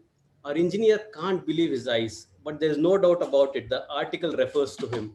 His secretary coming into his office is shocked to see him because she thought this is what is the truth now, right? So the truth has been established. Now the reality has to meet that. Right? My God, she says, you're back. I don't understand. Did you see what they wrote about you? The engineer sees fear in his secretary's eyes. What can he do? He rushes to the Rue Pro office, the office of the newspaper. He finds the editor responsible for the story. The editor apologizes. Yes, it really is an awkward business, but the editor, has nothing to do with it. He got the text of the article direct from the Ministry of the Interior. The Ministry of the Interior is like the Home Ministry. So the engineer goes off to the ministry. There they say, yes, of course, it's all a mistake. But the ministry have nothing to do with it. They got the report on the engineer from the intelligence people at the London embassy. Oh. The engineer asked for a retraction. No, he's told. They never retract. But nothing can happen to him. He has nothing to worry about. But the engineer does worry. He soon realizes that all of a sudden he's being closely watched, that his telephone is tapped, and that he is being followed in the street. He sleeps poorly and has nightmares until, unable to bear the pressure any longer, he takes a lot of real risks to leave the country illegally. And so he actually becomes an immigrant. Right? So this is exactly what is, the punishment right? is given, Like, and then you've been made that the truth has been established. Now you have to construct a reality and then commit that crime to go back. Right. Because like in Kafka, people are tormented. The protagonists are tormented that look, now that the punishment is given, that now you have to find a rational reason for this, right? Like, how do I rationalize this? How do I find a reason? And then then of course the way he approaches this is to take those extremely fanciful imaginations and mixing fantasy with bringing in surrealism and so on. Yeah, so that's basically what I had to say about Kafka. Let's probably move on, and maybe if some of you want to say add something to this or pick up. Yeah. I just want to read a couple of quotes from the diaries. Please, yeah. Just two, and both of them kind of reflect on the self-image of Kafka, obviously written by him. And I think that this is kind of reflected in his works throughout. It's very short. First one is, people label themselves with all sorts of adjectives. I can only pronounce myself as nauseatingly miserable beyond repair. And that is in double quotes, nauseatingly miserable beyond repair. Yeah. That is one quote from his diary. And the other one of my favorites, nervous states of the worst sort control me without pause. Everything that is not literature bores me and I hate it. I lack all aptitude for family life, except at best as an observer. I have no family feeling, and visitors make me almost feel like as though I were maliciously being attacked. So this is just kind of his general perspective of himself and like the people around him. I personally, I don't know the parts of this book that he intended to get published and the ones that were private to him, but I think that the absence of that line between them kind of gives us a clearer perspective of who Kafka was and what really went behind his writing, that is the Kafkaesque as we call it now. What really was his approach towards writing that kind of literary pieces? Right. So I think this book personally gives a lot of insight to his psyche per se. Yeah. I just wanted to add that when we were discussing Kafka. Yeah, except he also the whole privacy aspect of something which is what sort of made him ask those to be destroyed. But yeah, I guess but then you would never know what it truly and then everybody had their own interpretation again about if did Kafka really want these to be destroyed or not, and so on. So that's something that there is nothing we can do about it any longer. Anybody anybody wants to talk about now, since Kafka, I mean one interesting thing is like if you look at the greatest German writers, you'll find Kafka. If you look at search for the greatest Czech writers, you'll find Kafka, Slovakian, and so on. Austrian also. Austrian as well, like the larger, the Bohemian this thing. So since we are around Bohemia, any of you want to talk about any of the other Czech writers, Kundera, Rabal? You should talk about Rabal. I have been talking, so no, it's okay. You are the host. You are supposed to be talking. No, I'm the host. Let others talk. No, but I would seriously like to hear. Well, I'll definitely talk about Rabal and a couple of other things a little later. But if you guys want to talk about, let's say, Kundera or anything else, or even Rabal for that matter. Okay. Yeah, that's there's only one. I mean, so it's like I have made no secret of this. I have Kundera fatigue. It's like it's just he's a great writer, but it's just that well, it's what's the right way to put this? It's just it's like it has become like pop fiction. It is like. I think one thing it's not that bad. No, I'm not saying it's not bad at all. I'm not saying like, I'm also saying like in terms of people admiring him or something is also, I don't think it's that bad. Yes, that he's become a pop. No, it is, but no, I know where Mandar is a Kundera fatigue. That's a different story. No. I didn't say her. Did I? There's a lot of things you don't say. So, but one book that I would like to talk about, a book. The book of Laughter and Forgetting. So this Laughter and Forgetting. Yeah. So this book, this is a lovely book. So I like this one, and I like Life is Elsewhere. I think they are absolutely brilliant books. Life is Elsewhere, the short stories collection. No, it's a novel. It's also here. So you can I know. Laughable Loves. That's also there. Laughable Loves is short stories. So I've read this. Yeah. So I mean, all of his works are great, but some of his works that have come after 2010. I think Immortality came later, 2015 or something. Yeah. And I think he wrote the only thing I discovered reading a lot Kundera over a period of time is you need to give sufficient breaks between Kundera. Yeah, so between I don't successive paragraphs. Not between successive. Absolutely. And guys, I'm not trashing Kundera. He is a wonderful writer. I like Kundera's writing. Okay, it's just that I never seem to have a fulfilling discussion about Kundera. That is the problem. Okay. It's the same thing with Marquez. It's the same thing with Calvino, for that matter. Maybe we can pick Kundera as like an author-specific session one of these times. Sure, yeah, we could do that, and maybe it'll be fulfilling. But so anyway, so this is one of the books I'd like to talk about, where, and as it says in the title of the book, he explores the themes of forgetting, memory, right? What those mean. Again, here, like Sanket was saying at the beginning of the session, right? The idea of the novel takes a departure from the idea of plots and stories and stuff like that. The European novel, right? So this is another great example of it. We talked about this when we were discussing Flights. So here again, he has got, I think, 7 or 8 chapters. 7 chapters. There's also significance to 7, which all right. So there's a significance to 7 that Sanket will talk about. So I remember 1 or 2 of these. So the first one is called Lost Letters, right? And so in this, he is talking about how the protagonist wants to forget a long lost lover or something, right? He wants to destroy her letters because it's the other way around. So this lady, her husband is dead. The letters are that her remote face or something like that, and she wants to forget and move on. But for her to do that, she wants to look at those letters one last time. Right. And it's not as easy a commute, basically. So there is another person who likes her or something like that, and her, So there's this very ironical situation in the No, I sense. think that is a different lost letters. There are two Oh, chapters is it? called lost letters. The one I remember in which she asked her future prospective lover or whatever that helped me get those letters basically.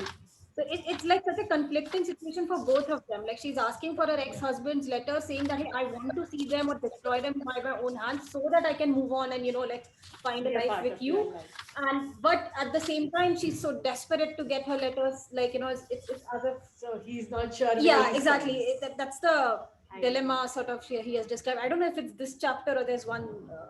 Or am I confusing There from are some two. other? There are two of those.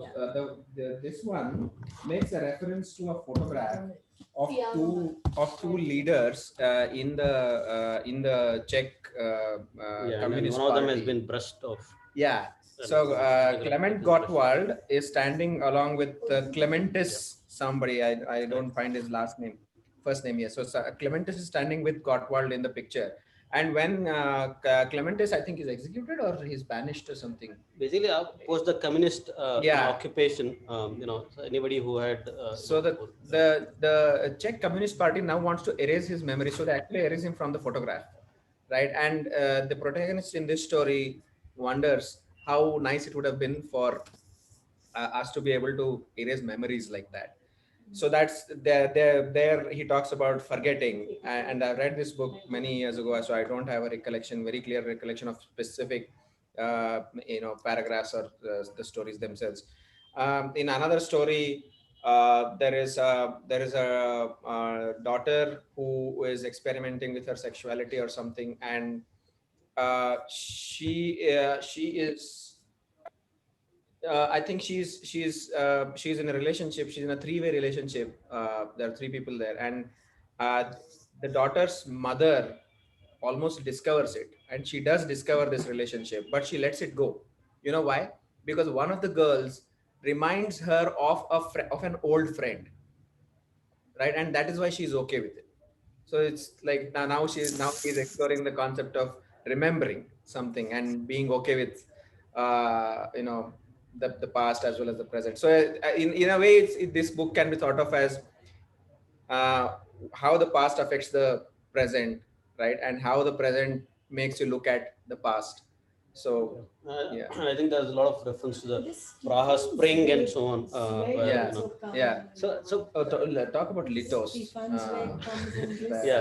He also has certain and one of the thing with like this is where again the the concept of the essay as a novel and so on. So I read Kundera's books. I don't really remember the stories. So it's because there are it's not really. It's not about the stories. So in fact, recently I read Kafka's essays. The art of the art of the novel is one of them, and the other is the one that I mentioned previously, Testaments Betrayed. Right, and when you read those, of course, it talks a lot about others' works, but then you also come to know sort of where is Kafka coming from? The way so why are his novels in a certain way, or what is his inspiration or a thought process and so on. So what Kundera really wants to do in his novels is to explore certain themes. So the story in itself, the plot in itself is instant. He starts off more from a bunch of, so it's like in fact, if you in the art of the novel, there is a essay. There's one part of this thing is called 63 words. So these are words that are important for Kundera, and it has all of these. It has laughter, it has memory, it has forgetting, it has Europe, Central Europe. It has so basically, what he's doing here is he creating, and then he does mention it. He creates his own dictionary of sorts, and he defines those words the way it suits him, and essentially in all his works is exploring a bunch of those concepts, and then how do these do it. So the book of Laughter and Forgetting, he started it out as he wanted to write a bunch of short stories. In fact, the first few he wrote here, first few, what we call as the chapters of the novel, are independent short stories. But then he sort of started connecting this common theme of forgetting and memory and laughter and things of the sort, right? So that's basically where. So and then he's very there are certain concepts that he brings in, and certain words. So one of them is called litost, which is basically, he says that this is the an untranslatable Czech word. In some of his other books also, his break basically brings in those things, right? So there are these other books, immortality and ignorance. If you look at in ignorance, there is an entire chapter where he basically, it starts with this thing about the Greek word for return is nostos, and that's where the nostalgia. Algos means suffering. So nostalgia is nostos and algos. So you're remembering something, you're suffering from the past.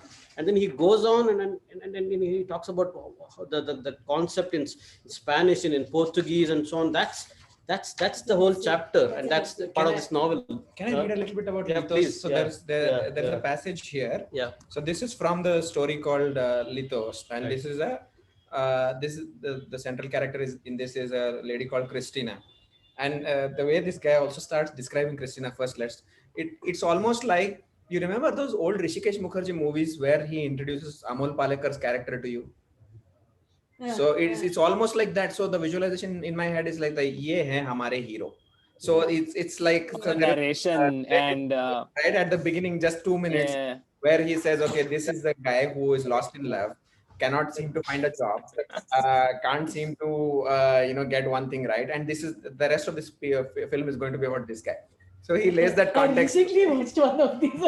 Choti Si Baat. Choti Si Baat. I watched another one. You're talking of Choti Si Baat. Yeah. But same, Amol Palekar and Swarup Sampath. Right. So this is like that. So Christina is a woman who who has. So he describes her as a woman of 30 who has a child, a butcher husband she gets along with quite well, and a very intermittent affair with a local mechanic, right? Who makes love to her in the discomfort of the garage. But then she meets a student who turns her world around a little bit. Okay. And then, so this chapter, since this chapter is called Lithos, this story is called Lithos, he goes on to describe what is Lithos. What is Lithos? Lithos is an untranslatable Czech word. Its first syllable, which is long and stressed, sounds like the wail of an abandoned dog. As for the meaning of this word, I have looked in vain in other languages for an equivalent, though I find it difficult to imagine how anyone can understand the human soul without it. Let me give an example. The student went swimming in the river one day with his girlfriend, a fellow student. She was athletic, but he was a very poor swimmer. He could not time his breathing properly and swam slowly, his head held tensely high above the surface. She was madly in love with him and tactfully swam as slowly as he did. But when their swim was coming to an end, she wanted to give her athletic instincts a few moments free rein and headed for the opposite bank at a rapid crawl. The student made an effort to swim faster too and swallowed water. Feeling humbled, his physical inferiority laid bare, he felt lithost. He recalled his sickly childhood, lacking in physical exercise and friends, and spent under the constant gaze of his mother's overfond eye, and fell into despair about himself and his life. They walked back to the city together in silence on a country lane. Wounded and humiliated, he felt an irresistible desire to hit her. "What's the matter with you?" she asked him, and he started to reproach her. She knew about the current near the other bank and that he had forbidden her to swim there because of the risk of drowning, and then he slapped her face. The girl began to cry, and when he saw the tears on her cheeks, he took pity on her and put his arms around her, and his lithos melted away. Or take an instant from the student's childhood. His parents made him take violin lessons. He was not very gifted, and his teacher would interrupt him to criticize his mistakes in a cold, unbearable voice. He felt humiliated and he wanted to cry. But instead of trying to play in tune and not make mistakes, he would deliberately play wrong notes. The teacher's voice would become still more unbearable and harsh, and he himself would sink deeper and deeper into his lithos. What then is lithos? Lithos is a state of torment created by the sudden sight of one's own misery. Wow. That. Wow. That's And And then it's sort of the statement that you mentioned, like that he wrote that I don't understand how anyone can understand life without this knowing this word or something, right? How can anyone understand the human soul without it? Which is so true, which makes so much sense. Yeah. Yeah. In fact, I mean, so the Book of Laughter and Forgetting and Unbearable Lightness of Being are the most popular from the last books. But I would really recommend Immortality and then probably even Ignorance. Which is the book? So this was published as a short story, and it was called The Apologist. It was in the New Yorker. It appeared in 2015, and it definitely was or became a part of one Kundera novel. This is about a person who wants to go and commit suicide. So they leave the keys of their car in the car and go out into the lake, start wading through the lake, don't make any effort to swim, and then they hope that they drown. I think it's a woman. She hopes that she drowns, and she tries to drown, but then what happens is that is part of this. That is a woman called Tamina, right? That is part of this. Yeah, I think it is part of. Yeah, she starts struggling, and somebody on the bank notices that she's drowning, and then he comes to try and save her, and then she gets angry. Why are you trying to save me? And then he ends up killing him. Oh, that, God. I don't know about that part. The killing part. Yeah, she ends up drowning that guy. She ends up drowning that guy. Yeah. That guy is now dead, the one who came to save her, and this woman is still alive. And so she gives up and just walks back to her car. Yeah. Okay. Yeah. Oh God. Yeah. So what I would, that's so basically the immortality and ignorance, and if you would like to understand not just the Kundera's work, but in general, so I consider his books of essays, The Art of the Novel, as well as Testaments Betrayed, as sort of his love letter to the novel form, right? So and that's something that you should really, you should check out. Whether it is, I mean, he talks at length about not just Kafka, but a lot of other writers as well. And he talks, about his own work in certain sense. I see that Sirisha has a bunch of books in her hand. So do you want to talk about? You're on mute. I was just picking them up. Okay. All right. Should we talk about Rabal? Yeah, I was saying read. Yeah, but we'll talk about Rabal. Yeah. Does anybody else want to? No, I don't want to. You talk about Rabal. Okay. But wait, before just a second, like Akhilesh and Prateek, you guys have not said anything. Deepti also, you guys have not said anything for a while. Yeah. Stephen Zweig, is yes, definitely Central Europe. I just happened to read letters from an unknown. I'm actually really enjoying listening to the conversations. I'm not getting bored at all. I've just been adding books to my reading list and listening to you guys. So I was eating my food, but please go ahead. We will also be sending out some notes and so on. But feel free to jump in. Anybody wants to at any point in time. Next time, maybe there could be more of us at dialogues with enough. Yeah, we could, and we could also pick up a topic that is maybe. Yeah, and the food here is also great, by the way. Yeah, it's actually good. It looks surprisingly similar to the Kormangla one. Yeah. The layout. No, only the library is. The rest of the layout is actually quite different. Okay. It's so similar to Kormangla. Correct. Yeah. Right. So I'll talk about Rabal, but just before that, maybe I'll talk a little bit about an author I recently discovered, Herta Müller or Müller, I don't know, whatever. Herta Müller, German. She's a Romanian German, writer, and this is one of her books. It is called The Passport.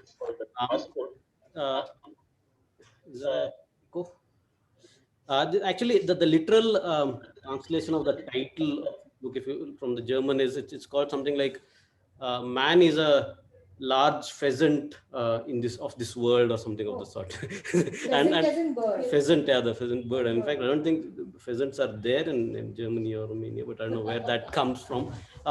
So this is a very, very small book. So the plot is straightforward, and I'm going to tell you that because it's just about there is this so this is now from the other side. This is the so in Romania there has been this ethnic cleansing and persecution of Germans in Romania. So the German minority, and there are certain parts of Romania which were primarily German occupied. I mean, were primarily German-speaking people.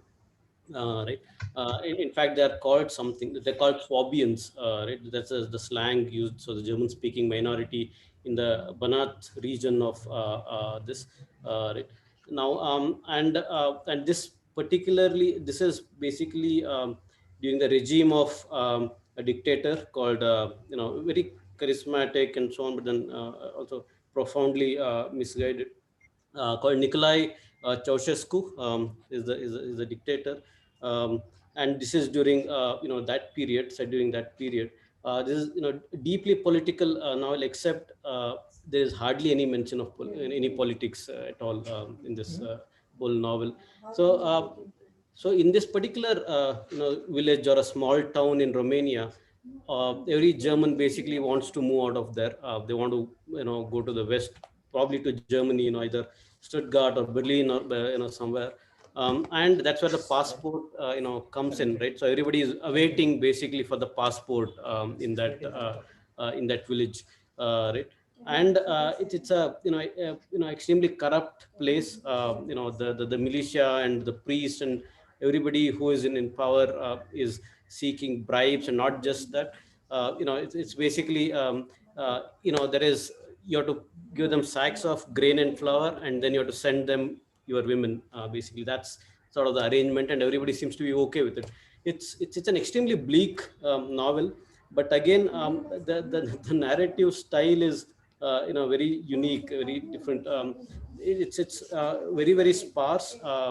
Very, very short sentences. Most of her sentences are like 3 or 4 words long.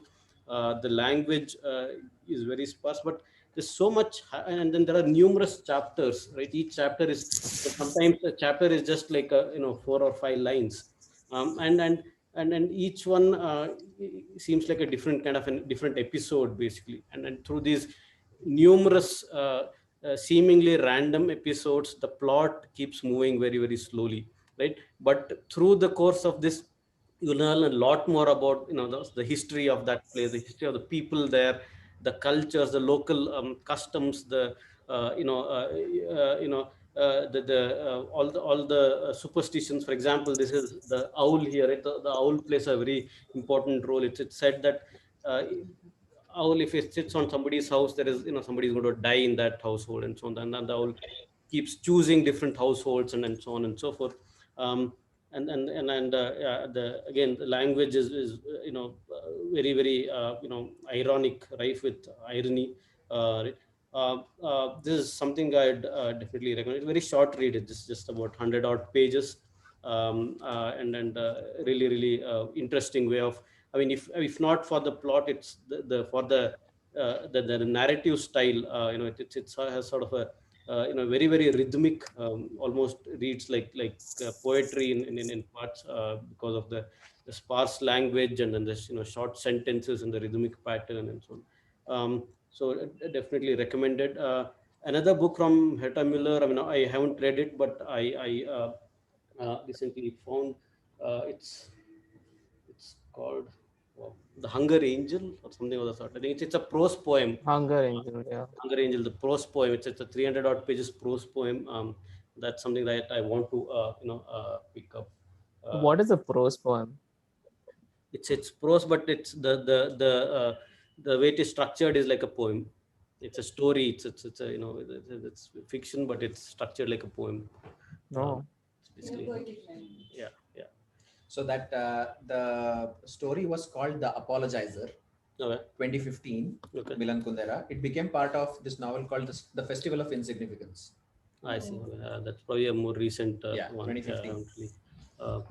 Read that. Has anyone read Too Loud a Solitude?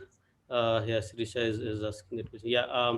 So unless anybody has anything to say, I'll talk about. Yeah, go ahead. And then Please. Yeah, and in fact, I wanted to talk about football, so I even made some notes. So I'll be looking at some of those. Wow, So guys, apologies. you can't see this, but this is a sight to behold. Okay, I can tell you. Can I take a picture of this? Please go to that screen. No, there are other things go to also in that. screen. Not he's got a notepad file open, and he's got this whole set of. And it's an entire screen and in small font. Okay. So so Bohemil Rubal, I discovered Rubal about maybe a decade or a little over that ago, and through a blog that I and Mandar also used to read that an Indian writer called Chandrahas Chaudhary. He used to maintain a blog called The Middle Stage. I don't know if some of you are from yeah. Is this the same guy who wrote like an essay on the names?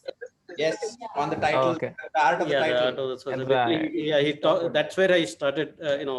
That's where I discovered Rubal. In fact, it's basically his essay starts with the thing that within the art of the novel there is the art of the title or something of the sort, basically. And then he talks about how. If you look at the names of Rubal's novels, it's one of them is called I Served the King of England, Too Loud a Solitude, closely watched or closely observed trains, dancing lessons for the advanced in age. There's something called Cutting It Short, and so on and so forth.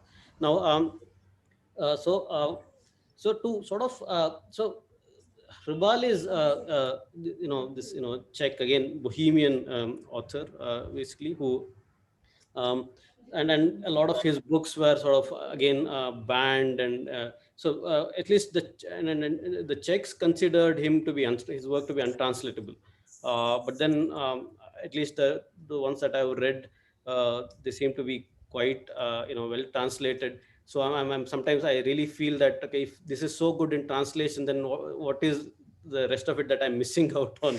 Had I really known. And I can without a doubt say that he is the one author that has given me the greatest joy in the last decade or so. And Save the best for last. right. He writes in a highly expressive, in a very exuberant way. It's like full of very visual imagery, right? And I think it's my own echo. Guys, if can you guys go on mute? There is an echo. Yeah. Anyway, right. So and it has very, again, the plot and all of those are some things is not something that he really cares about that much, right? And to understand Rubal, you need to sort of understand this concept of what's called as palaver or palaverer, right? So palaver basically is about talking senselessly or long periods of time and so on, but rambling on and on. But he defines it, in fact, somewhere, which says palaverer is a person against whom there is always welling up an ocean of intrusive thoughts. His monologue flows constantly. As a rule, pabitel is probably the Czech word for that. A pabitel has read almost nothing, but on the other hand has seen and heard a great deal. He is captivated by his own inner monologue, with which he wanders the world like a peacock with its beautiful plumage, right? And if you read his works, it is exactly the feeling you get. So there is a novel called Dancing Lessons for the Advanced in Age. That entire novel is one breathless sentence, and there is this one old person who is basically relating all his escapades during the war or after the war to his beauties, basically. He's sitting with probably in a brothel or something, and then he's talking about all of these, right? And then some of the sentences there are really amazing, right? So he in fact somewhere he talks about I had a note somewhere and now it's lost. You got like a textbook there. How are you going to find what you need? Yeah. Yeah. So he says, in fact, in this one, this outrageous, palaverer in Dancing Lessons, he says, it's interesting how young poets think of death while old fogies think of girls. Right. Um, so the first book I read was a book called "I Served the King of England," right? And then that's when I was like, wow. Basically, I was like, okay, this is nothing like anything I've ever read before. That's a satire, right? It's a comedy. It's a comedy. With the point is, yeah, there are. So basically, Herbal talks about all of these serious topics with in a very comical manner. Sorry. This is the one where the butler. There is this waiter called DT who is basically, and then talks about all of his escapades and how he gets lucky, and then he marries somebody who is a Nazi. And all sort of things are happening, and then but then he relates everything in a hilarious, in a comical, in a manner, right? And again, the language there is, is exquisite. So somewhere he says he's describing how the wind is in a place, right? He basically says about the wind. He says it smelled so sweet you could almost eat it with a spoon. The wind, right? And so that's it's I mean, like it's then you start wondering if it has this effect in English. What would it actually be in the original, right? And then there's this a book called Too Loud a Solitude. So this is a very interesting book, and I'll probably spend a minute because Sirisha was also mentioning it. It's basically about this one guy who has this extremely odd job. It is about pulping old books, basically, right? And all these are all banned books essentially, and almost everything is banned. It's that sort of a world, and except he doesn't do his job well. When he says that I'm not so, because I'm not so great at my work, I collect all of these books, and he's taking a lot of them, whatever he finds interesting. And this guy is like barely educated, really, but like his other palaveras, he's seen a lot, and he's observes a lot, and um, he goes on, some of the stuff that he says are deeply philosophical and very, very profound and so on, but all of this is picked up from reading some of these books and so on. And his great fantasy that is, there's huge pile of books everywhere, and he constantly fears, as well as probably it's also sort of a fancy that he has, is that one day all of these unread books are going to crush me under their weight. Basically, that's essentially how it is, right? And it's and then again, there's literally or zero or next to no plot in this entire thing, and hardly any characters either. But then it's an amazing book. I'll probably read a couple of small quotes from that book, and wherein he also talks a lot about the nature of reading and literature itself, right? And this is, I'm talking about Too Loud a Solitude. Yeah, so somewhere he says about how poetry must be, right? It says, start somewhere, but then I'm reading from the middle. It says real poetry must hurt.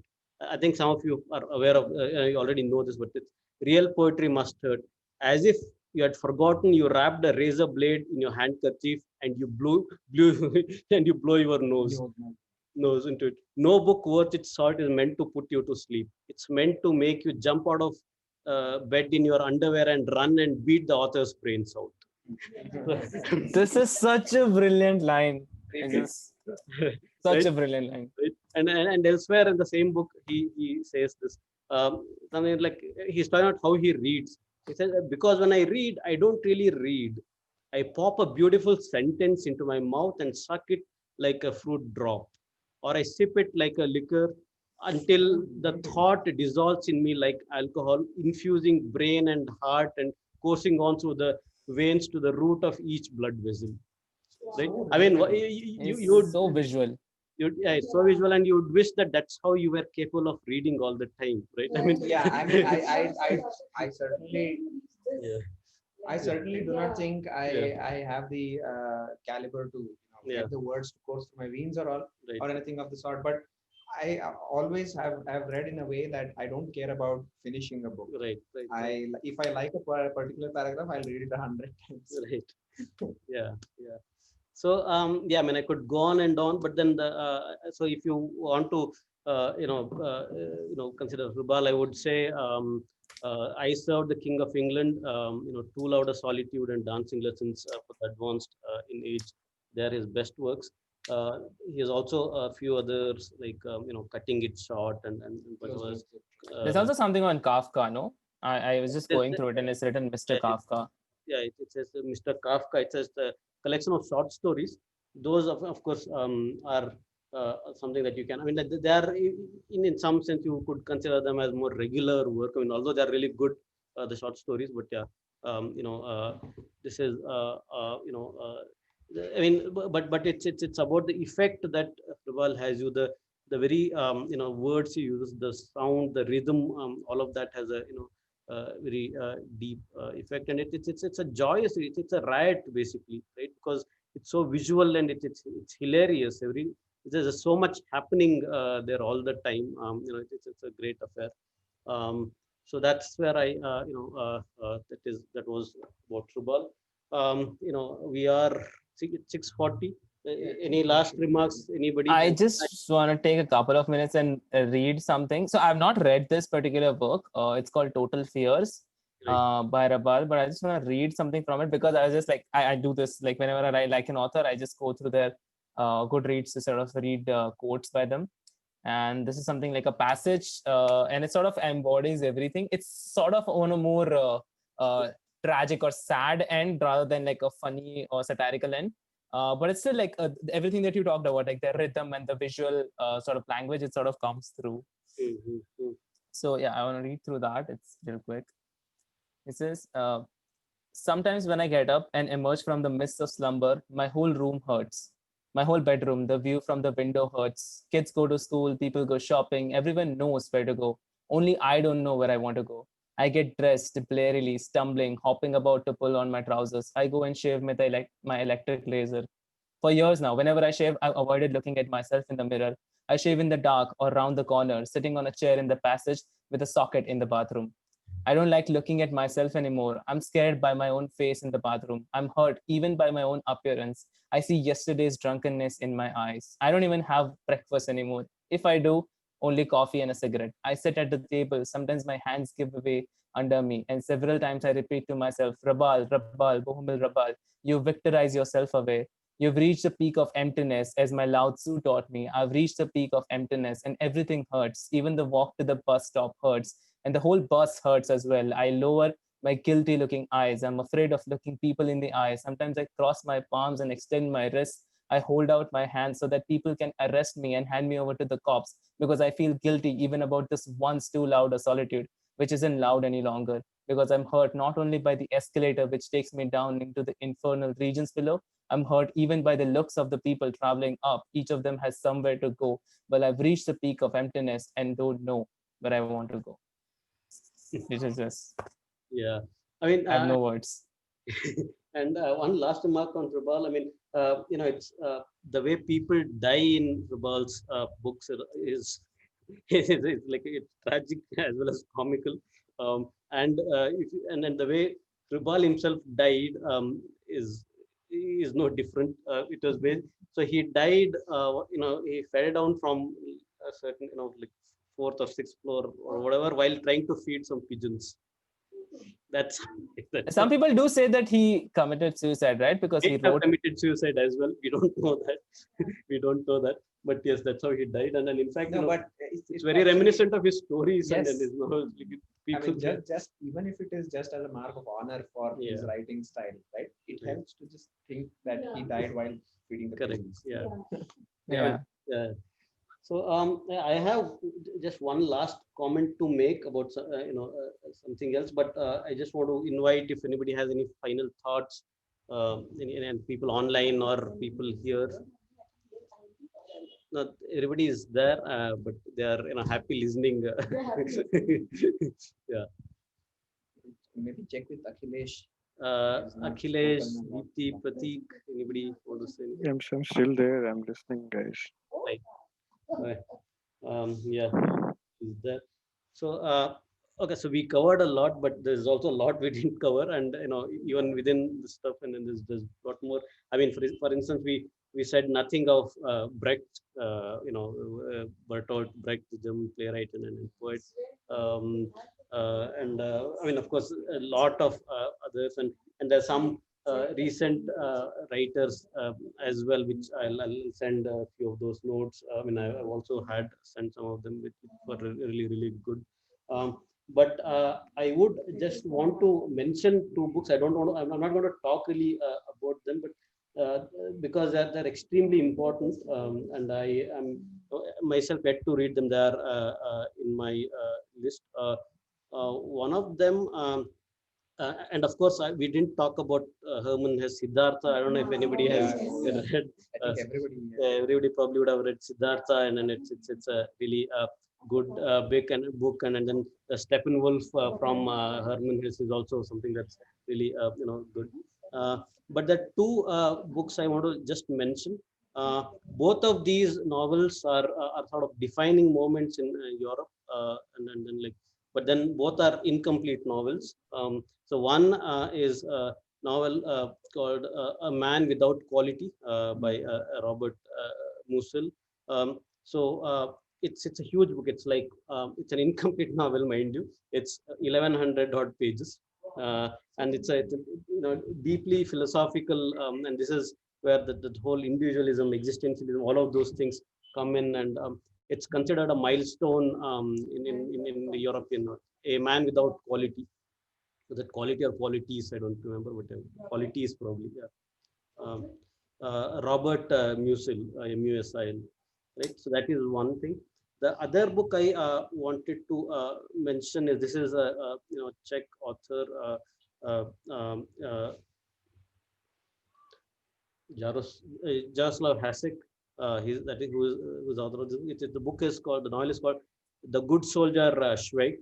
Schweik is spelled or written in with certain whatever accented characters, but you could write it as SVEJK. The S has a crown or whatever. Schweik. That's basically what is the good. So this is set in the World War II period, and this is I mean, I just briefly said it's a hilarious novel. Again, I don't know if there's something to do with Bohemia, where everything becomes so comical, all the tragic scenarios. But and the interesting thing is that the novel even has illustrations in terms of cartoons, basically, about and it's again a very thick book, more than 500 pages. It's also an incomplete novel. Towards the end of Hasek's life, he dictated it, and like to the extent he could, and then he passed on. But at least this one is something that I recommend. The Good Soldier Strike. Extremely entertaining read, and so yeah. So that's with that. I think we are sort of coming to the end of this. Yeah. Also, did not get to discuss. I mean, I've not read him, but Thomas Mann. Thomas Mann, also... Mountain, and yeah. Thomas Mann is definitely, the Magic Mountain is considered a landmark, book again, right? So yeah, numerous, there's, I mean, like, obviously, we haven't even looked at many other recent books. We're still talking about the older books, right? But yes, thanks everyone for joining in. This was great. Very insightful. Thanks for all your observations and comments, and thanks for the ones who listened in with attention. Right, that's it's which basically let us speak a lot more than we I probably should have. But this was really nice, Sanket. Thanks a lot. Insightful session, and this is going to be posted on YouTube. So we are actually streaming live on YouTube right now, and I don't know, maybe with a bit of editing or not, this will go on YouTube. So the idea is to try and disseminate this across multiple platforms now. The Dialogues team is working on it as we speak. So thank you, Sanket, for this wonderful session. Let's give him a round of applause. As we can see, he has put in a lot of effort, came with a lot of preparation. It's very engaging session. And so we will come back again next month. Probably we'll do a similar thing. Maybe a few of us, whoever feels comfortable, could come to the Dialogues Cafe here, either in JP Nagar or Kormangala, whichever one the Dialogues team lets us use. And we could, and the rest of you who are not in Bangalore could join online like this, and we can have another engaging session. So we'll probably take a bit of time and decide the topic for the next month's session. But I think we can call this one to a close now. Yep. All righty. So maybe we'll circulate the list of books discussed today on our internal WhatsApp group. Okay. And to our future viewers on YouTube, thank you for watching. All right. So do we want to discuss the topic for the next meet right now or later? We'll do like on the group or something. Yeah, I think it's already close to 7. Okay. Yeah. Awesome. All right. Thank you, folks. Thanks, everyone. Bye. Thank you. Bye-bye. Thanks, guys. Thank you. Bye. Thanks, guys.